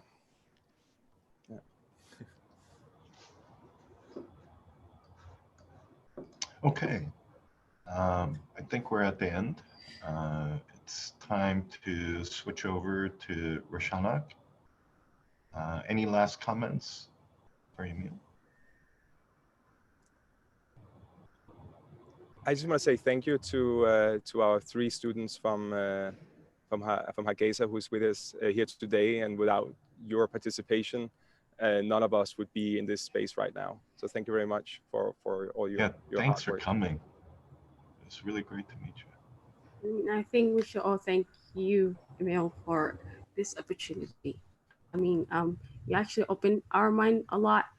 Like Nimra said and Hamda said, is like we learned so many things in just 10 days. So it kind of opened our mind, like if this comes back again, what can we do in 2 days? What can we do in 1 month? Or maybe 5 days? So I think thanks goes to you. And we can't wait till if another workshop goes on. Thank you. Great job, Emil.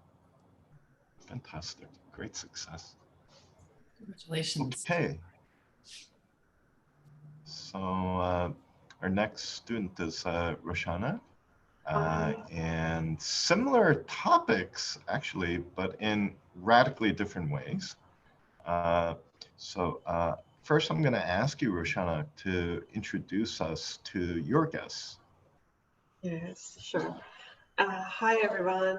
Thank you for joining us today. And I'm really appreciate that having you here. So my first guest is Pamela Karimi. Thanks to Michael Osman that told me that I should speak to her. I learned from her also. So Pamela Karimi is an architect and architectural historian. She earned her PhD from the History, Theory, and Criticism of Art and Architecture program at MIT in 2009. Her primary field of specialization is art, architecture, and visual culture of the modern Middle East. And her second area of research is design and sustainability in North America. And so she joined us from Boston, thank you. And then I want to go to the other curator, Elham Puriamer.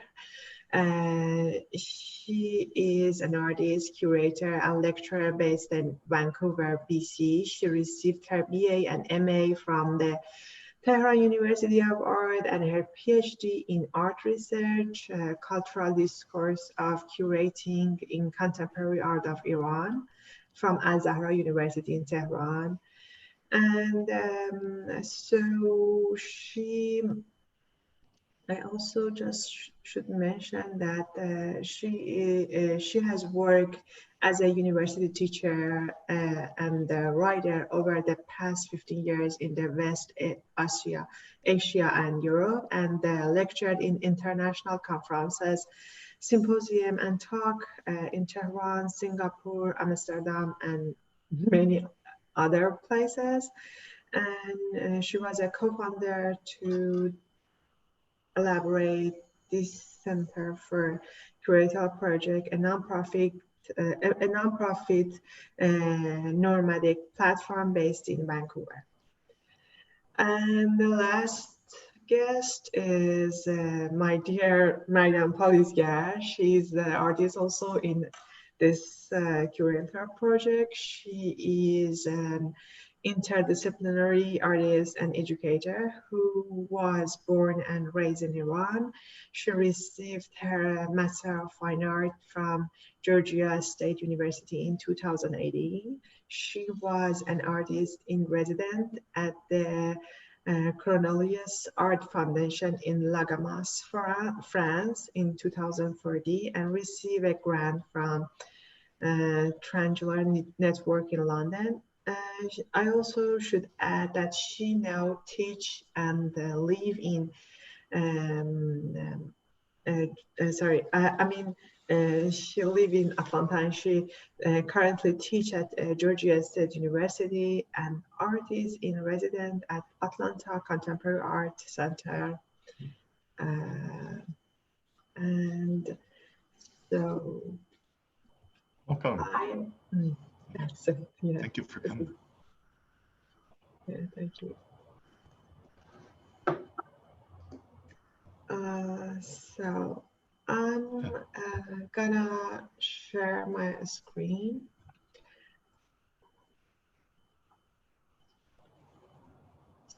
So,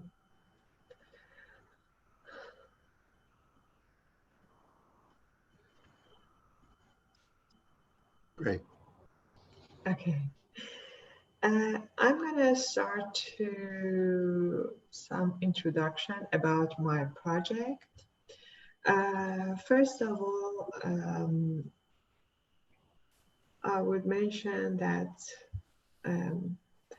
my project is an investigation of the Iranian expatriate art community with a focus on women.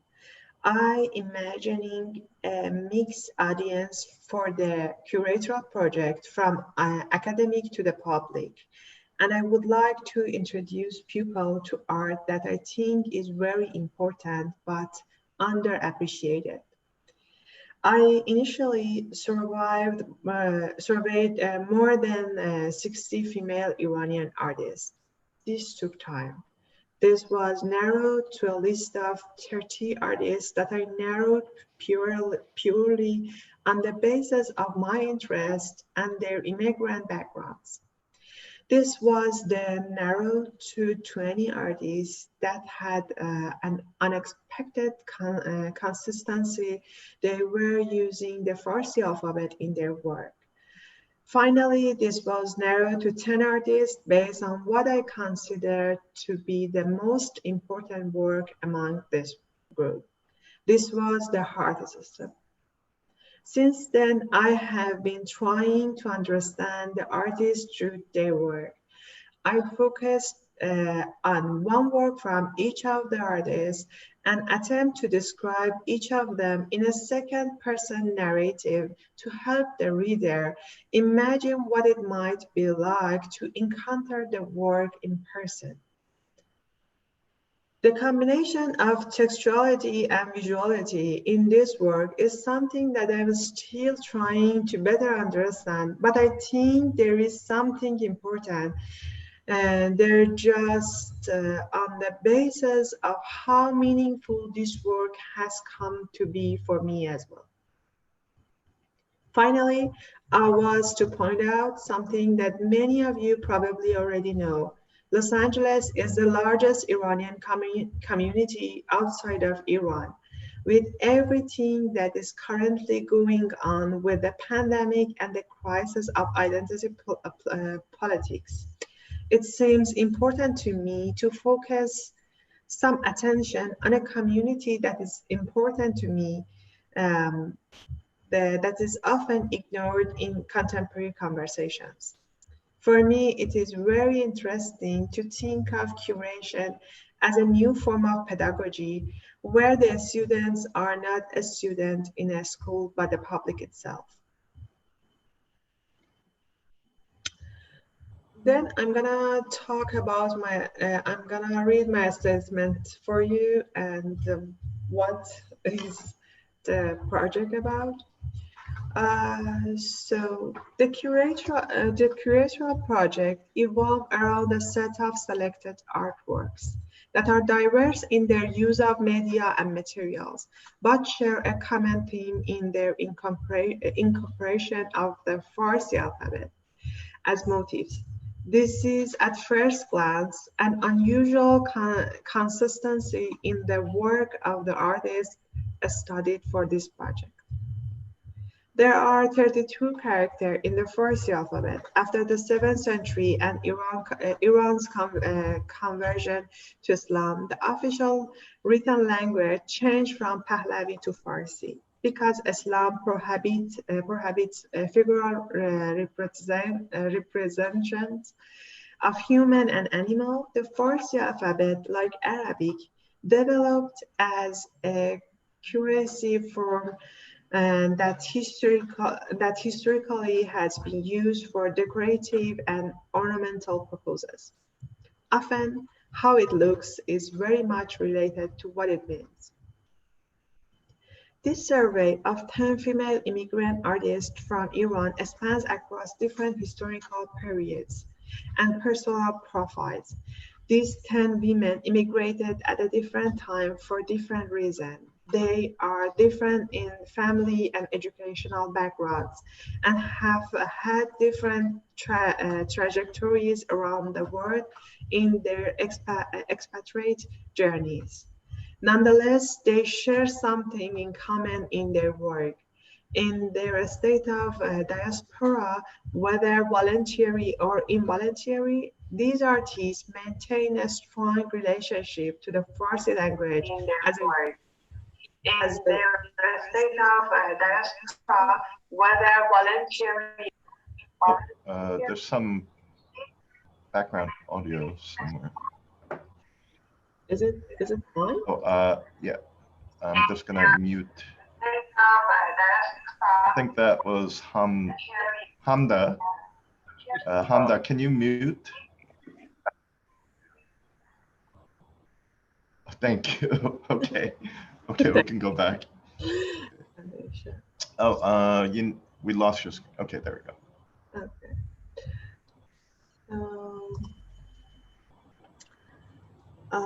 So I don't know where I was, but I start. Oh, okay, I get it.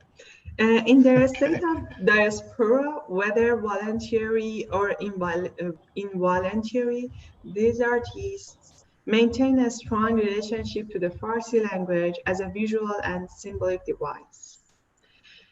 Though immigrant artists is inevitably assimilate the new culture within which they find themselves, the persistence of what they transported with them from home remain a fascinating feature. The assimilation is also never complete. All these artists remain foreigner to some degree. However, the transformation of what they brought with them into a new state of alienation might ultimately describe a different kind of cosmopolitanism, precisely because it belongs to nowhere. It is at home everywhere. Artwork embodied an unconscious dialogue, perhaps a disguised conversation between artists and their native tongue. Producing art out of inherited language object is ultimately a never-ending conversation for these artists. Artwork convey a belonging place, a place where the artists see themselves and feel safe. It's a space that is nowhere in particular, but it's a space that these artists always take with them. It is for this reason that the text that appears in these works are not necessarily there to be read. They are there to be seen. They seem quite aware that most of their audience will not be able to read Farsi. In this sense, the usage of Farsi by these artists is not properly speaking, linguistic in nature. The letters are not conveying meaning as they would in, say, a business contract. But this inability of the audience to read these letters in many ways is the point, it seems.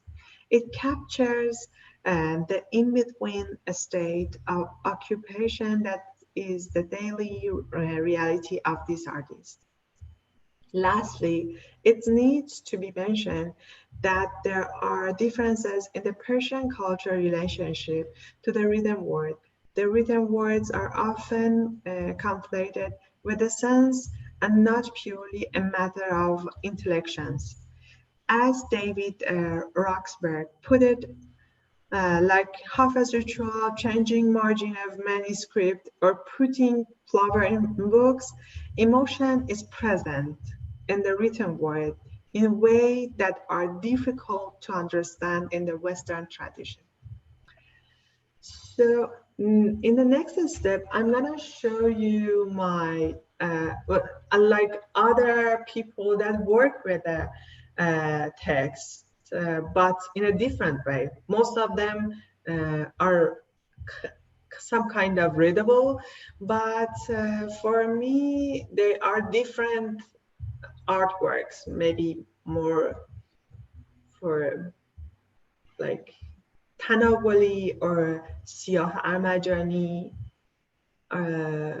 Nima M.Y, and then Shirin Neshat, other photographer, Farhad Moshiri, or another one, like you can see a lot of their in painting, sculpture, fashion, and other area.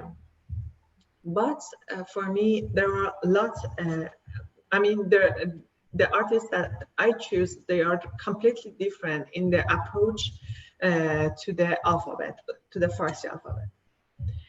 First, the first one is Nazgul Ansarinia, and she back to the Iran, and but she lives and works in San Francisco, and she get her master in California College of Art, and also she has a multiple exhibition and solo exhibition, group exhibition. And then, so this is her work. I mean, this is her work actually, this one. And I put one historical thing, like that I mentioned, that there is some ornamental approach to the text. So I put something like similar one beside their works. Roshana, just in the interest of time, I don't think we have time for you to read the whole thing. Yeah, sure. But maybe the point is just how you're writing for each piece. Yeah. In the second person narrative. That's something we talked a lot about, to write it in this way. So you might be surprised when you come to see. Yeah, just to reproduce the experience in some sense. But why don't you go through all 10 artists, and then maybe we can just move on to the discussion. Yeah, sure. Then another one is Nada Moradipur. She's also living in Boston now. She has an artwork in Iran, but this artwork the name is Seven Consequences of a Story, and it's about something like censorship in Iran, and a poem from Ferdowsi, and how it just like related to some kind of king that kill people for themselves. The next artist is Pastor for her. So she lives in Germany now, and so her work is written room. She works like these pieces like in 20 years, and she has a lot of this works. It seems like a sentence or words, but actually this is just like seems Farsi, but there is no meaning on that. And another artist is Elnaze Javani. She teach and get her Master of Fine Art in Art Institute of Chicago and lives in Chicago now. Her last exhibition is My Efeges, and in 2020,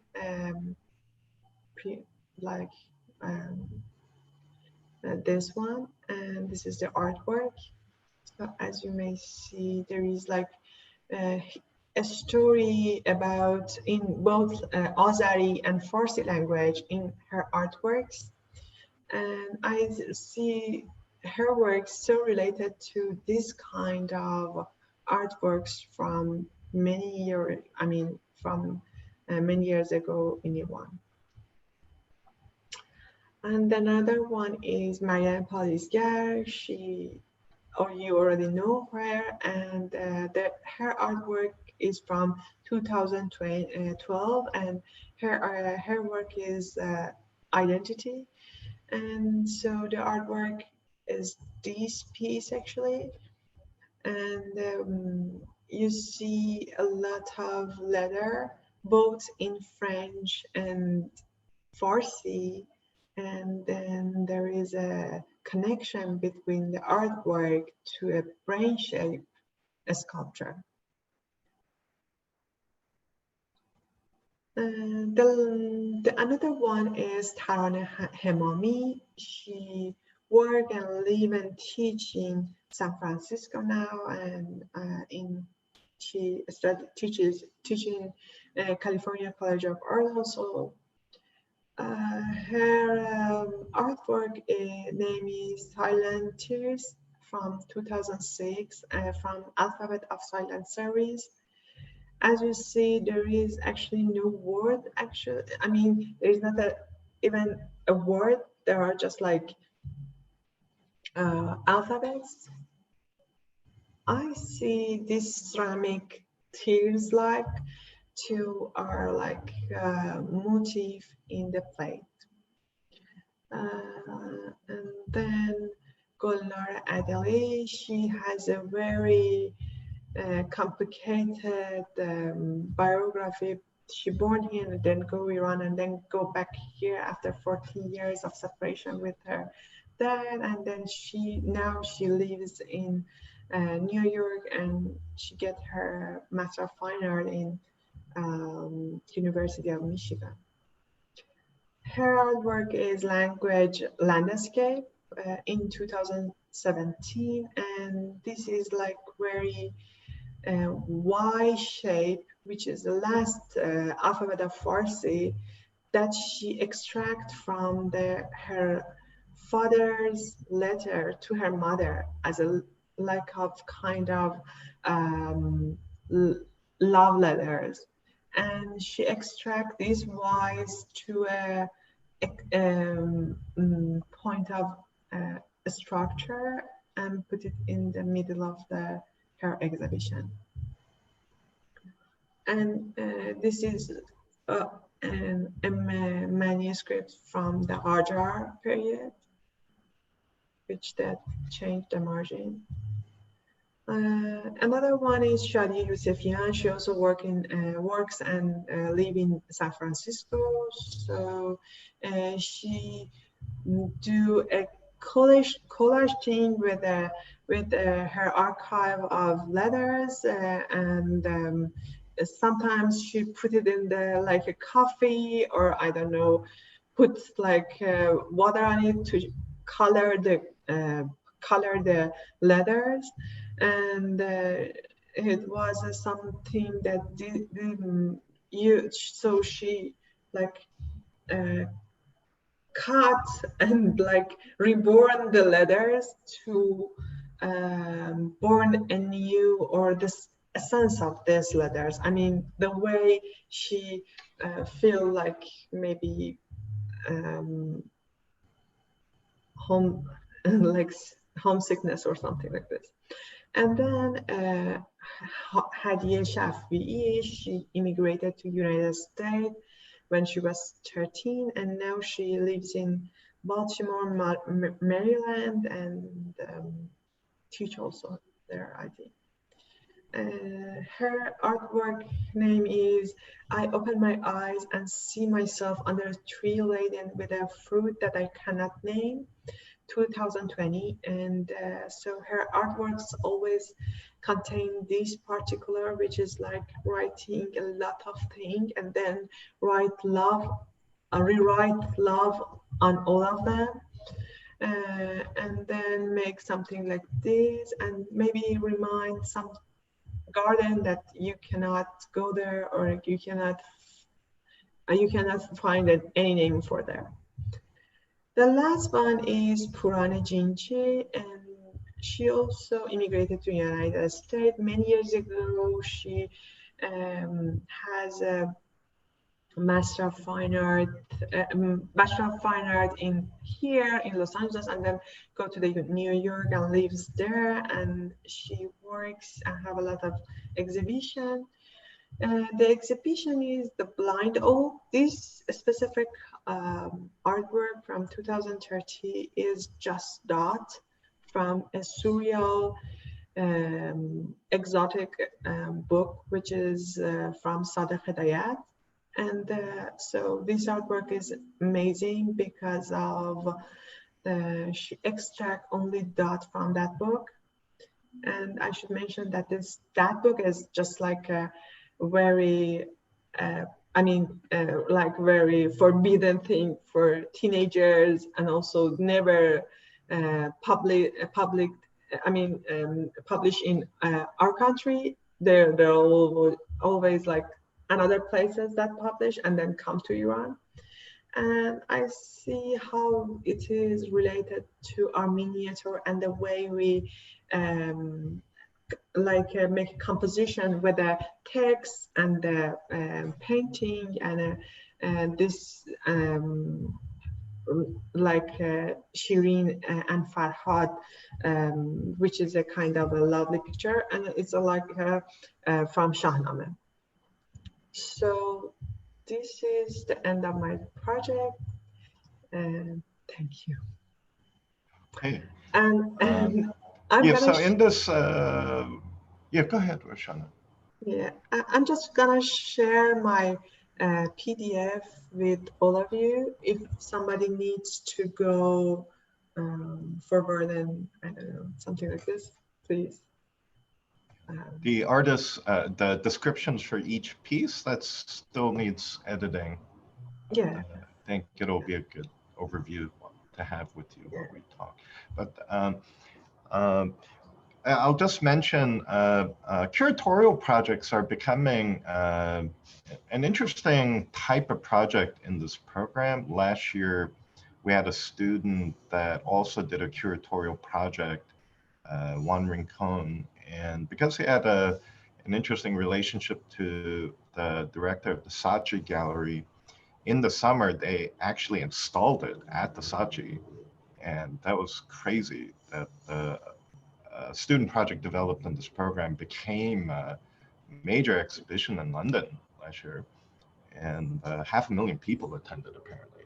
So it was a little nuts, but Roshanak's project here is still in search of a home, and I think it still needs work, you know, but I think the germ of the idea is a strong one, and she and I were gonna keep working along with the rest of our faculty and the head of the program, Arslan, to see if we can do what we can to find a home for this exhibition. Maybe at our SCI-Arc gallery, who knows? One day when it can open it again. Okay, so thanks, and we can open it up. Roshanak, thank you. It's wonderful to see this also in this state of near realization. As David said, I think the next step is that this actually becomes an exhibition. And I would love to hear more, because it seemed to me, you didn't really talk about the act of writing those texts. I mean, I think the initial statement was very clear, very well articulated. The part about the artist using text that they know that their audience may not be able to read, that many of the audience will not be able to read. And so this difference between reading a text and looking at an image of text that one knows has meaning, but not for oneself, I think that's really important. And I think there might be a connection there to the act of you as a curator looking at the work of each artist. And then if I understood correctly, the text that we were seeing, I mean, I was trying to read them as they went kind of fast, but I'll look in the PDF. But those are authored by you. And some of them, there were a couple that are written in the third person, but some of them are written in the second person.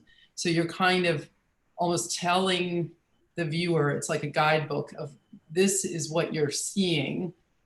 And your words might not align with what I might see before I read your words. So I would love to know a little bit more about that, because it seems like that's tied to this idea of looking at text that one does not understand. Can you explain a little bit about that process? Yeah, sure. Like some of them, it just like could not. I mean, as a Iranian person, some of these artworks could not be read even for me. Like they are like extract alphabet and put it in somehow in artworks, but it doesn't mean that they should be readable thing. It's just like they put something in Farsi in artworks, but they didn't put it for convey or imply some meaning to the audience. Is it? Am I? I think what, yeah, I mean, I think what I'm getting at is sort of as in the role of the curator, because it's fascinating to me, this sort of parallel between the pedagogue and the curator and the whole discussion we were just having about knowledge production and sort of this kind of a priori goal. And one might say, okay, I instruct someone how to get here. There's also often historically the convention of the curator as the one that is enabling us to kind of establish relationships between disparate things that are brought together in the space of the gallery and position vis-a-vis one another to make a particular argument or to reveal something that we might not otherwise see. And so I guess I'm asking for you as a curator, maybe just like in one sentence, what would be the ambition of this? What is your curatorial strategy in bringing these 10, well, again, is it 10 artists or 10 works? There's a big difference too between saying that the artist and the whole body of work, or there's a specific work, the ones you're showing us, that has been chosen because these are the works that need to be in this exhibition. So maybe I'm just really asking you, what is your curatorial, like just one sentence maybe of a statement? As I told in my introduction, I suppose that my ambition was to see through that why all of them, because some of them just like don't have any other project with alphabet, Farsi alphabet.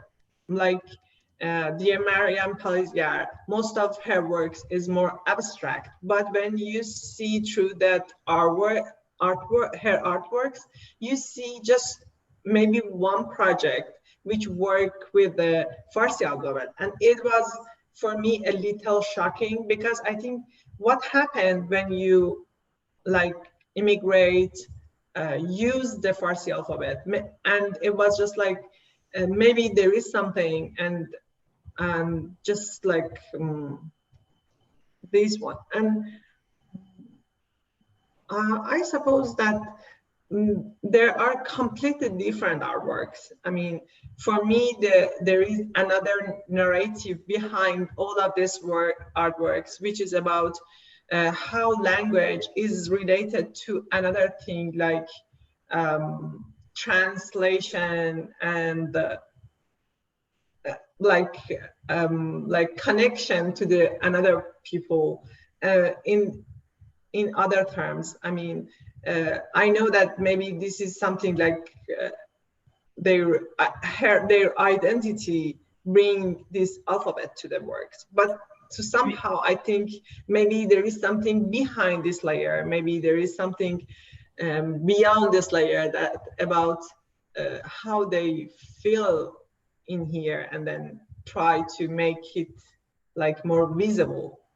Well, I think I thought it was very brave of Roshana to invite one of the artists that's part of this project. And I was really glad to hear you were coming, because I am very intrigued by your piece. And we've talked about it often during the semester trying to understand it. But I'm sorry for interrupting you, Marceline. I want to just say thank you. Thank you very much, actually, for you and Roshanak to inviting me.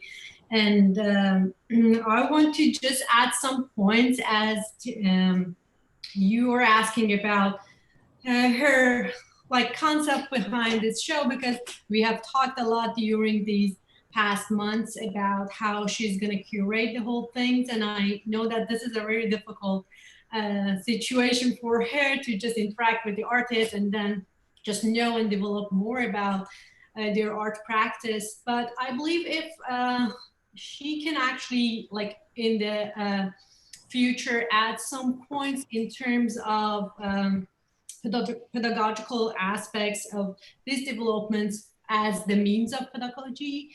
I believe just like referring maybe to the variety of purposes that each artist are using, text or the language or their mother language, or a combination, as I have done, for example, Persian or Farsi and also French and English all together. Like there are different purposes by referencing to the maybe conceptual art movements as well, because different artists are using text-based sort of forms in their artworks, and those realms can actually refer to popular culture, some of them like post-verbal puzzles, and the others maybe engage with the philosophy and semiotics.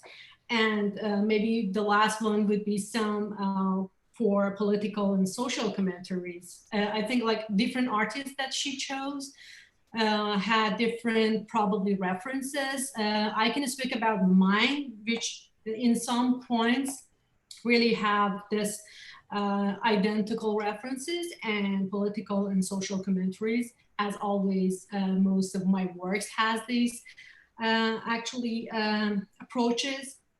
But as she said, this is like one of my art pieces that I have tried to convey and interact with my audience with the words, which in some points they couldn't read that and they don't know, but like as the statements would actually combine with the whole piece, I have had a lot of experiment with the viewers who sort of like the piece and understand in a way, or read the piece in a way that I was thinking while making that.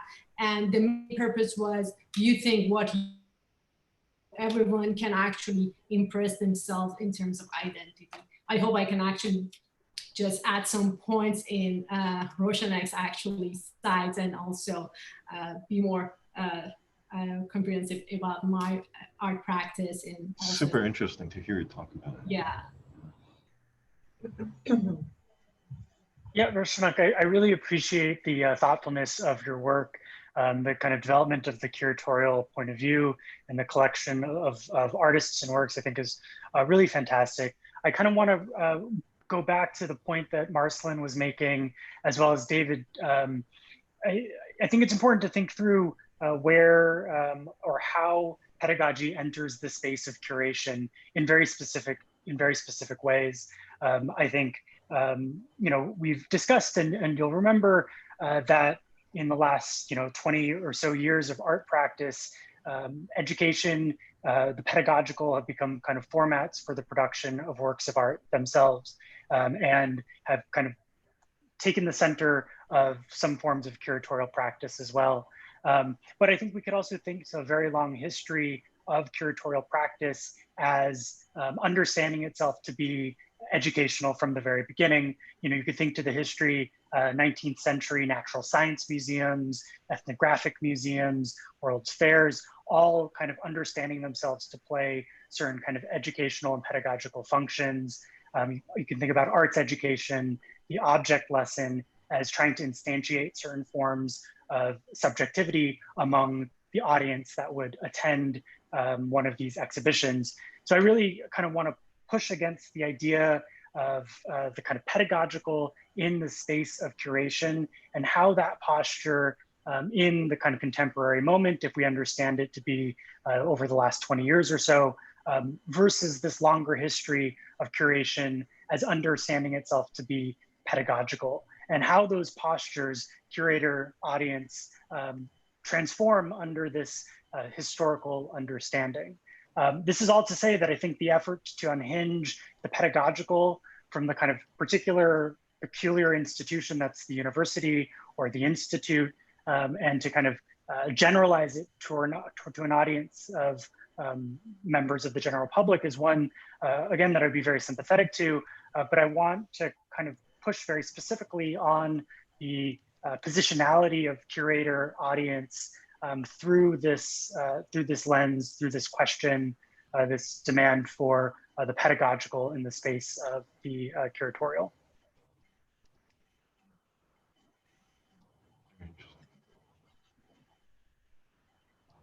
Yeah, I guess to continue on that, I think that curatorial work as a pedagogy is interesting because I think it gives way more authorship or way more freedom to the people that are learning. So let's say in pedagogical, in architecture academia, right, you give an exercise, you give a task, and there's a sort of judgment by the end. And even if you're the conveyor of a certain knowledge that you're translating in order to teach it, then there's still an assessment by the end. And I think in curatorial study, even though you're a conveyor and you're translating a certain knowledge, or you're, in this case, like translating an understanding of identity, of otherness, and explaining that, turning it in understandable word for the visitor to learn. So the process is still there, but there's no assessment.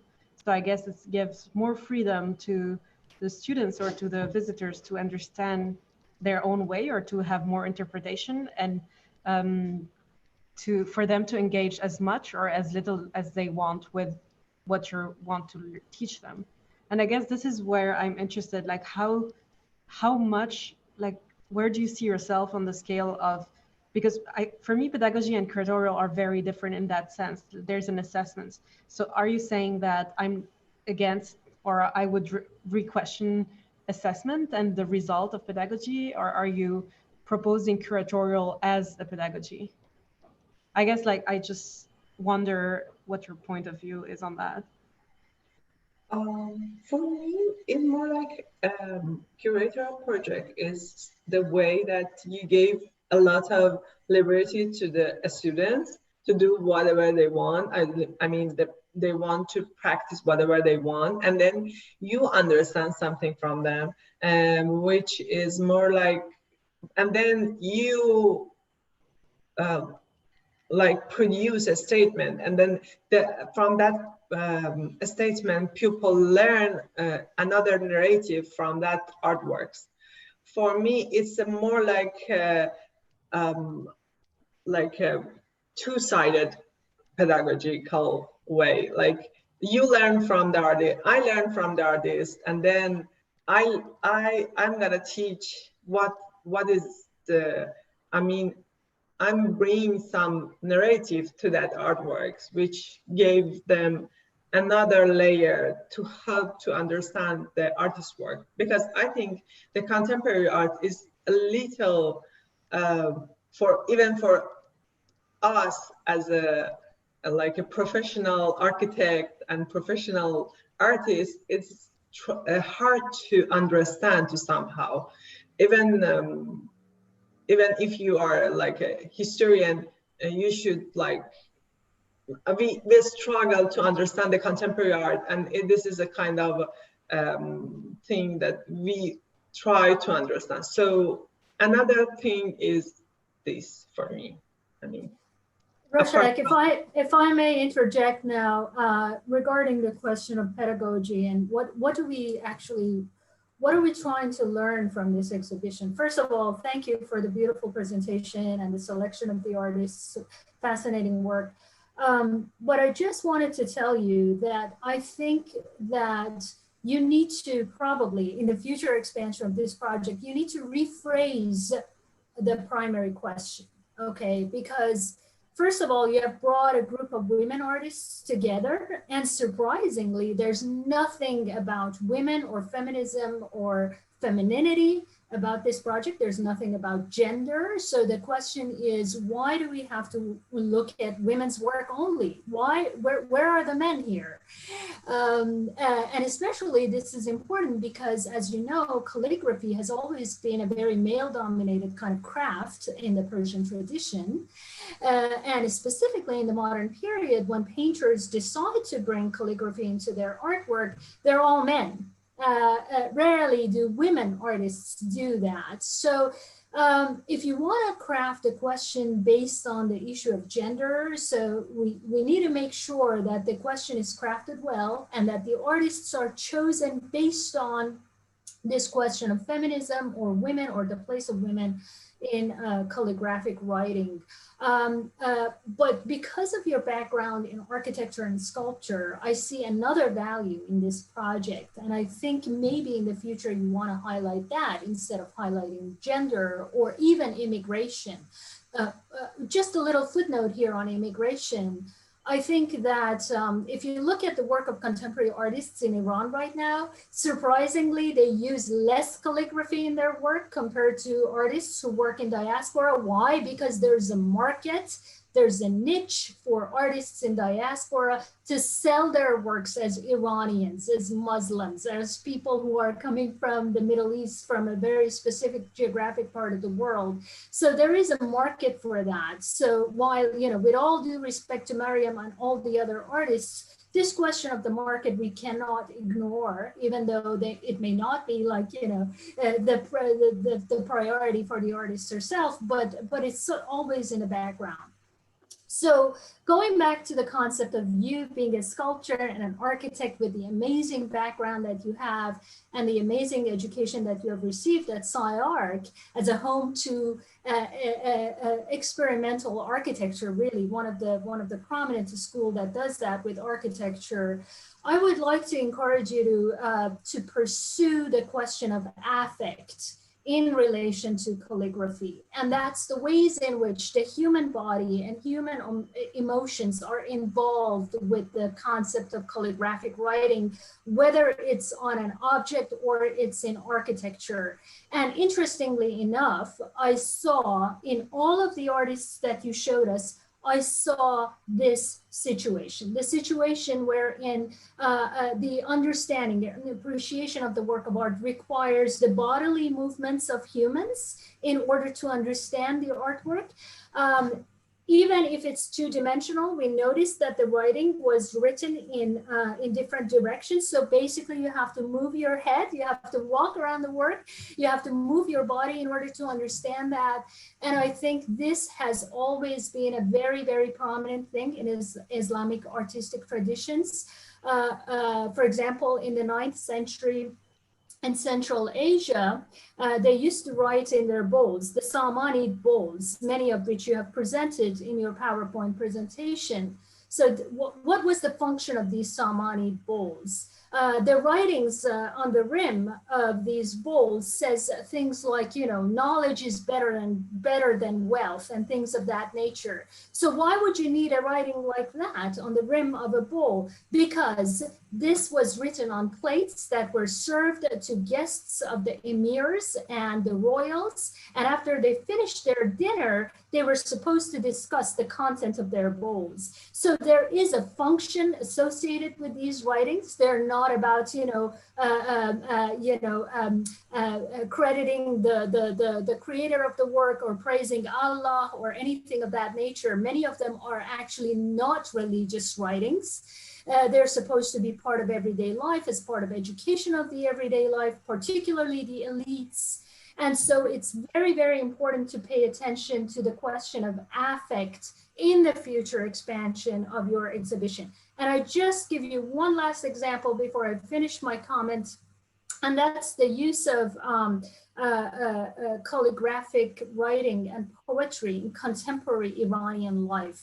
As you know, medieval poetry, unlike medieval English language and medieval French that can be very, very difficult to understand in contemporary France or England, medieval Persian can still be understood by Iranians very, very easily. We can read Hafiz's poetry from the 14th century and we can understand that.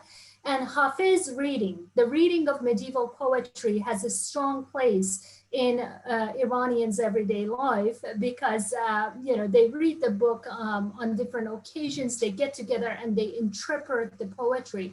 And while they're reading the book, as you know, they also move the book in their hands and they exchange it with their companions and they interpret it and so on and so forth. So once again, the body of the reader is involved in the action of reading Hafiz or medieval poetry. So again, this question of affect, the involvement of emotions and the corporal being of humans in calligraphic writing is very, very important theme. And I think it's somewhere there in your proposal. And I hope to see more highlighted in the future. Thank you.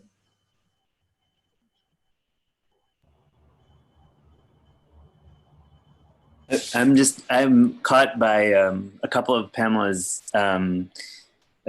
comments, one of which is the didactic function of art to begin with.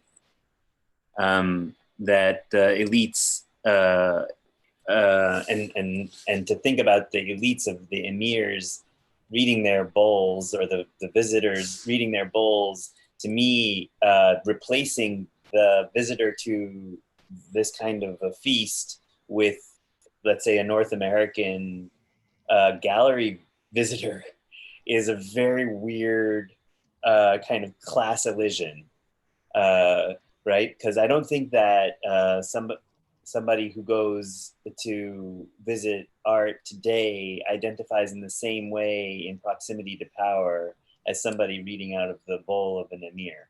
And so that actually that to me, just that alone, is a very important commentary about the displacement and diaspora of this art, what it does and how it addresses, or I should say, how it transmits its signals, as it were, to a new addressee.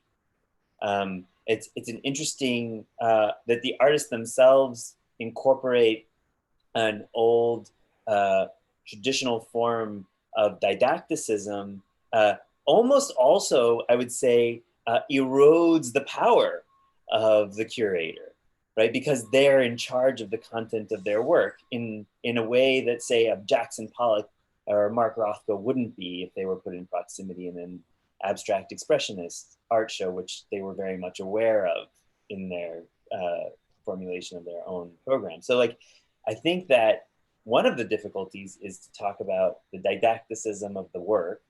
Two is the shift in its mode of address or its addressee. And three, it in its, I would say, its muscularity, I mean, kind of like intellectual muscularity vis-a-vis that of the sort of what I would take to be, and I don't take this in any negative way, but like a kind of handmaidenship of the curator. You are there to transmit my signal, right? And in a way, its own kind of, as it were, gender dynamic, right? And so I'm hearing all this. This is amazing because I think it kind of explodes the project into many, many different political imbroglios. And I think that's to say that there's something there, right, to be pursued, but it's probably one that needs to be more carefully parsed so that an audience member, like with erudition, like Pamela, could come in and be like, not just I learned something, but I quibble, right? And I think that's a good sign, Roshanak, that you've hit a nerve, and that you should pursue it in ways to incorporate this kind of critical discourse, and not create these sort of what appear to be a kind of bubble in which similarity is what brings people into a gallery show together, rather that, in fact, say Mariam's work is very different in its mode of address to another one of those artists. And her relationship, as is evidenced by the fact that she's here talking with us, is very different in relationship to a curator, right? Because she maybe wants to hear what a curator has to say, as opposed to artists who are like, screw it, I'm sending my message on my own. So anyway, I think all of that is really, Pamela has really, I think, opened up, as it were, a can of worms.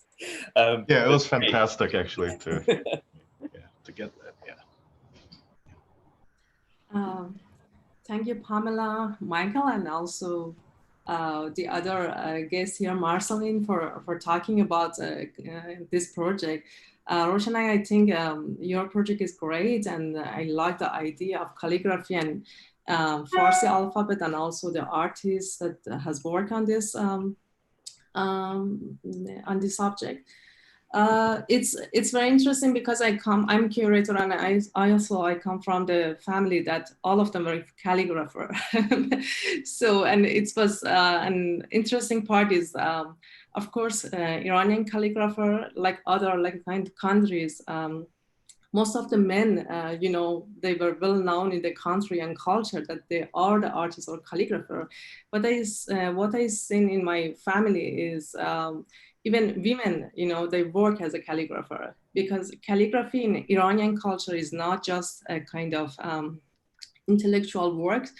It's a kind of, in its nature, I think it's a kind of dialogue with the person, with what he or she is thinking, also dialogue with the kind of, you know, the person, with the content, with the context, with the space, with many, many different things. So you can see calligraphy in different forms and in different shapes in Iranian culture. And I think it's very also interesting if Roshan, I think about how as a curator, you want to contextualize, you know, this kind of subject, and how you can continue this dialogue with the people who don't understand the subject, about the topics, I mean, or content, anything. So I think the most important part for you as a curator is think about the strategy that Marceline mentioned. How as a curator you can, you know, how you can think about this connection.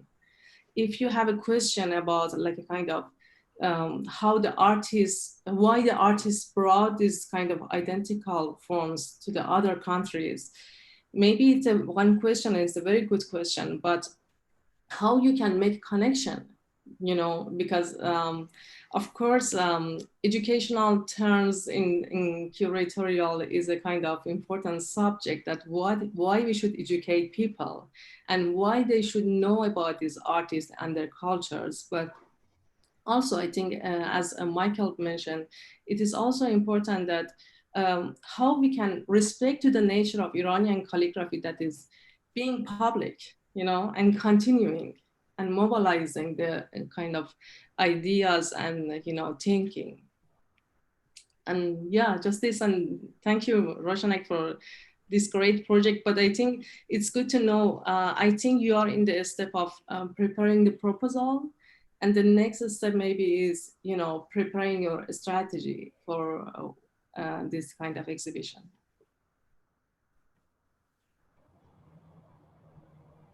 Yeah, you know, I have to agree with Pamela that, you know, choosing 10 women, you know, is a very big move, you know, and I think it has to be addressed in some way in the statement, whereas right now it's not. So developing that strategy / criticality, I think, is going to be very important. It's such a difficult terrain, you know. There's many ways to do this, I think. Yeah, I agree. I agree with all of the comments so far. I think they're really important points, especially about what David just mentioned. You chose to focus this curatorial project on female Iranian architects and artists. So you should, and you have to be more vocal about that. And especially, you know, thinking about the audience, right? If it's here, if it's in LA, you're speaking to people, you're going to be speaking to a lot of people who are not familiar with a lot of the topics that you're, you know, you're kind of alluding to them, but you're not, you know, necessarily putting them on display. You're kind of assuming in a way that you understand the background or context of a lot of these artists. So I think you have to focus on the differences between each of these women that you're bringing in. I think that's going to be really, really important, because while they are maybe working on a similar theme in their work, their backgrounds are completely different. And you started to highlight that in the artist description. So I think part of your narration, and I'm not sure if that's what you've done in your written text, but you should talk about them and how their background affects their art. And I think being very pinpointing that audience, right? Who are you speaking to? That's what that's pedagogy right there, right? And Michael also brought up that you know, in a way you are transmitting knowledge, right? And I think that's okay that you're kind of handing it down in a way, because even I am not familiar with the artists and the topics you're bringing up, and that's really great. I've learned something already. So kind of answering Yara's question in a way, that's what the pedagogy is right there. We are learning from you and this exhibition. So I think you have to apply for grants and find a place for this to kind of happen. Thank you. I really like that suggestion, Claudia, actually, because the curatorial statement assumes that the institution already exists that's going to receive this body of work, and that the institution will support it based on certain premises of its value to that institution. But I like Claudia's proposal, which is that, okay, in addition to a curatorial statement, when this thing finds its institutional home, you also raise funds, say from the Graham Foundation or whatever, or what, now that you're in the arts, you have like a whole other world of funding that you can access beyond the sort of pittance of architecture.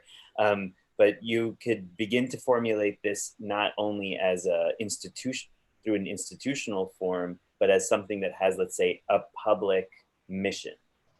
And I think that will force you to ask certain questions about gender and class, and actually, frankly, literacy, illiteracy, which are also, in some respects, also another set of identities that we're not discussing, right? Because there's cultural literacy and cultural illiteracy, and there's also I'm sure, as there is in the United States, a huge problem with literacy. I'm sure there are problems all over the world with a kind of lowering, like actually we're seeing globally as a kind of, not just the coronavirus pandemic, but a global lack of literacy, people reading less and actually knowing less about language.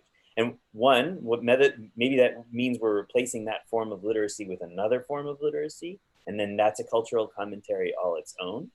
But I think that you should, and so in my view, if you were to create a document that would be like a grant proposal, you would have to talk about how this is, one, reliant on either certain forms of illiteracy, produces new forms of literacy, and how that is the formation of a new public sphere, right? And that ultimately, one of the things that the curator is meant to do is introduce knowledge to a public.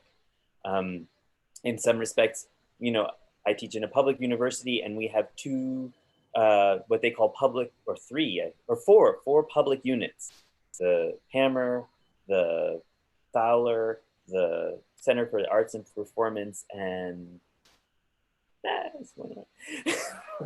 But these public units are identified with the School of the Arts and Architecture, partly because they're the place in which knowledge is meant to go and be broadcast.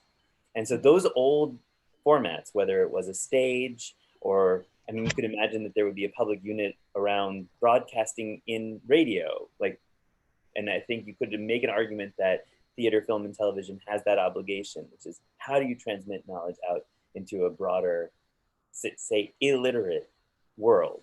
And how do you produce literacy in that world? So I think that, I love Claudia's comment because it made me think that you've done half the work, like basically the kind of private side of the work. I'm using the topology that Kant set up in that original Enlightenment essay that we read. And then how, so you have your own private world, and then what is its public function? How do you how do you administer it? How do you find its institutional home? Another question that came to my mind, Roshanak, is have you ever asked the artists if they wanted to transfer the knowledge to the audiences, or they just needed the abstraction? Because if they didn't want, why you should do that? No. Actually, I just want, I'm came to talk about something like this because when dear Pamela mentioned something about so there is a market about this, but I speak with most of these artists about how this project, what happened at the moment you create this artwork. So for like Mariam, it's completely different because she works with a French woman and she don't speak in one common language. Like she speaks Farsi and another one speak French, but they work for 3 or 4 days with each other, without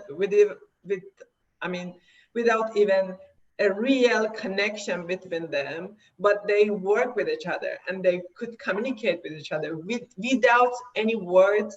So it could be like something to create this artwork. So because of this, there is something like French and also like Farsi in these artworks. But actually, the moment that create this artwork is not the one they want to get something like market. Like most of these artists even like want to, like Elnaz Javani already told me that I really don't like to work with market anymore. Like, and I heard a lot about, most of these artists told me that they don't want to known as a Iranian women artist in the Western, like the way like some artists like Shirin Neshat we know. It's just like people like know her from the way she show Iranian women in chador, but actually most of the Iranian women now don't put something like this. But there is completely different approach in this artist. They don't want to get something like a very normal thing about them. Like, so, okay, I got it. You are from Iran and you are Middle Eastern and you are women. So I know that you need something like this. But I suppose these artists are completely go a step beyond that stereotypes. I think there's an interesting hidden strategy here that's right. Like the 10 artists are very different. There's actually a lot of diversity there. And there's no good way to say this is what they all have in common, because they're really not, there's not enough commonality in a substantial sense. So the idea that, well, here are 10 works and they're all using text in some way as a kind of like a very trivial consistency. Like we can immediately recognize that, or the audience will immediately recognize that. But that consistency is just a red herring, that because the actual premise is there's tremendous diversity beneath that. So I guess the thing to be careful about is the thing that is the trivial consistency, the obvious one, becoming too big of a deal, so that it begins to erode the recognition that there's a lot of diversity there. I think is something to tiptoe around and be careful about, I think. I was just thinking too, like just in terms of our needs at SCI-Arc, just in the arc of, the programs here. This question of the museum versus the school, I think, is a really interesting one. And earlier this summer, we had this salon for the postgrad students where I invited a number of people involved in cultural institutions to just talk about the pandemic and how it's affecting their plans. And it was interesting that the person that we're trying to collaborate with, we're about to do something more formal until when the lockdown happened, was Joshua Good, who runs the Museum Studies program at Claremont Graduate University. And he's a historian by trade, very good one, in fact, but he runs their Museum Studies program. So he talks to a lot of different people in cultural institutions, and he himself was very concerned about what's going to happen now. And he made a very straightforward observation. Well, before there was like a flood of money just pouring into cultural institutions, more from the commercial side. And he thinks that's going to dry up completely, or near completely.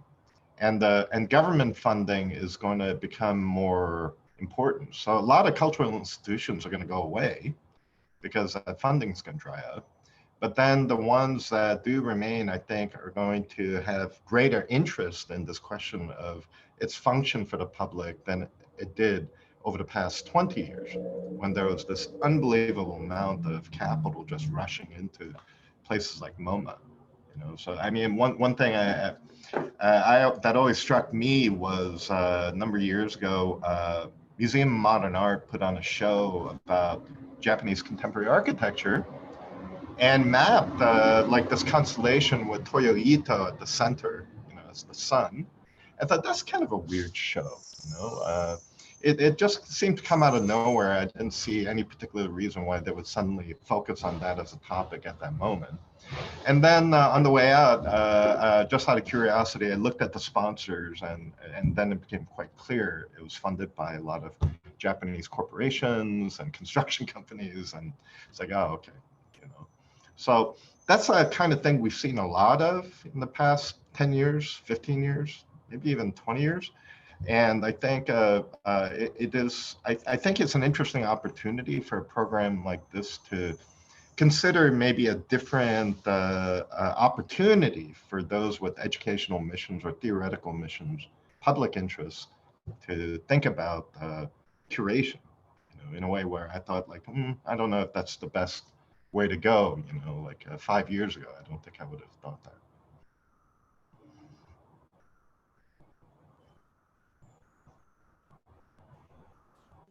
Sure.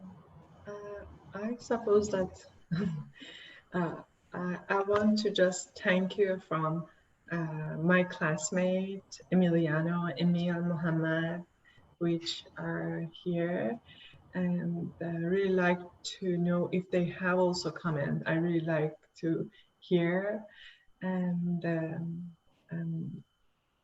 thank you for all of the comments, Michael, Pamela, Elham, Mariam, Claudio, Gary, Marceline, Yara, all of them. And I really just like thank you for all of the comments and thoughts that you bring. And thank you, Roshanak. You really stuck with this, and you progressed so much this summer in this final semester. So I think I'm very proud of you for sticking with this. I really want to specifically appreciate your help for writing the statement.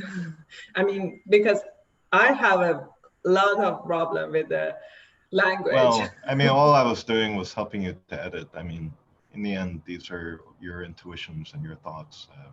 And I found it kind of interesting working with you, just helping you to edit through all this. I mean, you yourself, I think, are kind of in the circumstance where, you know, there is a kind of language barrier, a textual barrier. And I think you've just made so much progress, you know, like getting through that barrier.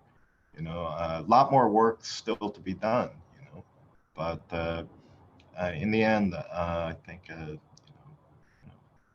it's a good project, and it's a short project. Yeah. Yeah. I'm just a punctuation guy. You know?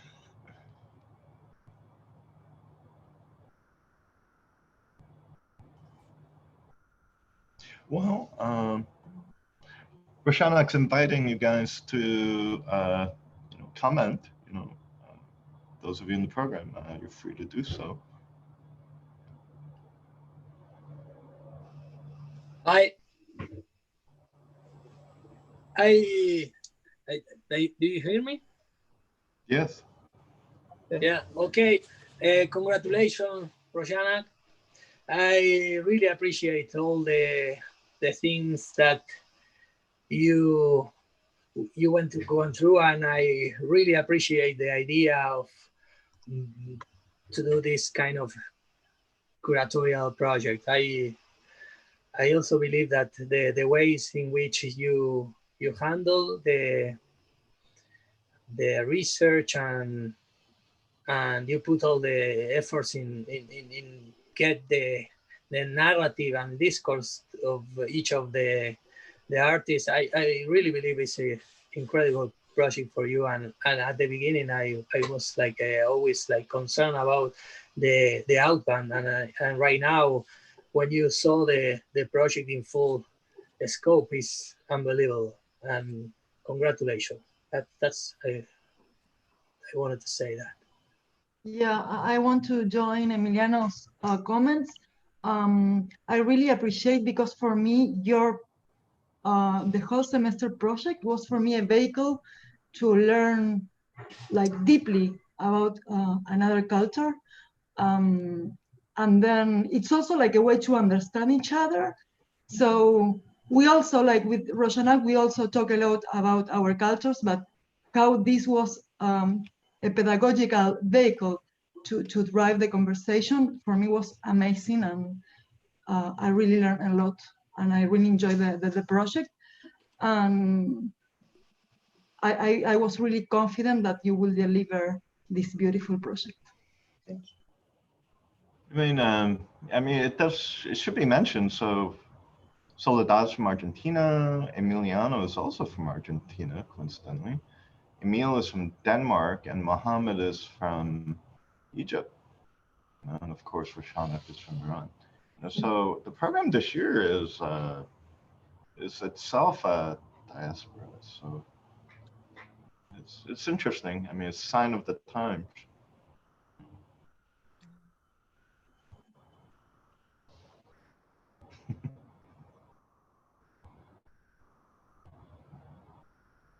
Well, we've had 5 very different projects. I thought it was good that Roshanak and Emil went today, because I think underlying today, there was a question about what it might mean to remain global and cosmopolitan, perhaps. So as I mentioned at the start of Roshanak's, similar maybe issues, but in very different way. And just like we were talking about what it might mean for Danish pedagogue to be doing a workshop with Somaliland students in a school in Los Angeles. And all of this happens on Zoom, with people from all over the place. And while at the same time, the whole world seems to be moving towards balkanization, nationalism, just breaking up into smaller and smaller groups, So the two are very incongruous. I mean, I can't see how these two phenomena map onto each other quite yet. So there are some, I think, really optimistic possibilities too for, I think, maybe the death of an old form of cosmopolitanism and the birth of a new kind of cosmopolitanism. I guess maybe that's the last thing I have to say.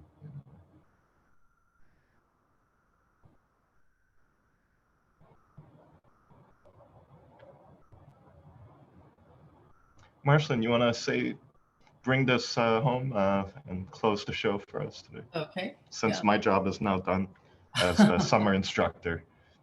I know it's always a pleasure to, because I teach the second semester, and now Claudia and Yara are teaching, they're just embarking with the new class. SCI-Arc has this tradition of overlapping the graduating class with the incoming class. And I always enjoy seeing the the outcomes after, as you move from my studio to David's studio, and now we'll have Claudia and Yara's studio. So working with these different thinkers in each semester and seeing what that outcome is. And also as a team with our seminar teachers that have been here today with Gary and Michael, who are so important in this whole process. And I just want to thank all of our guests, and I publicly want to congratulate all of our soon-to-be graduates from Design Theory and Pedagogy 2020. Rashanak, Emil, Mohammed, Soledad, Emiliano, congratulations. I think this has been a very exceptional year for many reasons. Also the shift in how we began the year to where we are now. Some of the really important questions for pedagogy that not only this shift that's been brought about by the pandemic, by the fight for social justice, by the immense changes to our climate that we're seeing right now in our atmosphere this morning here in Los Angeles and around the world in other forms. So many things. And I just really want to commend you. You've all been really amazing to work with and really inspiring and just have such powerful visions. And on Sunday, you'll be graduates of SCI-Arc. So I'm looking forward to also congratulating you there. Thanks to you. Thanks. Great. Thank you, Marceline. Thank you, Marceline. Thank you very much. Thank you, Leslie. Thank you, everybody. Thank you to our guests for coming and making time. It's Yeah. very generous of the three of you to come join us today. We Thank greatly you. appreciate it. Thank you. All right, I'm going to cut the feed now. Thank you, Gary. Thanks, everyone.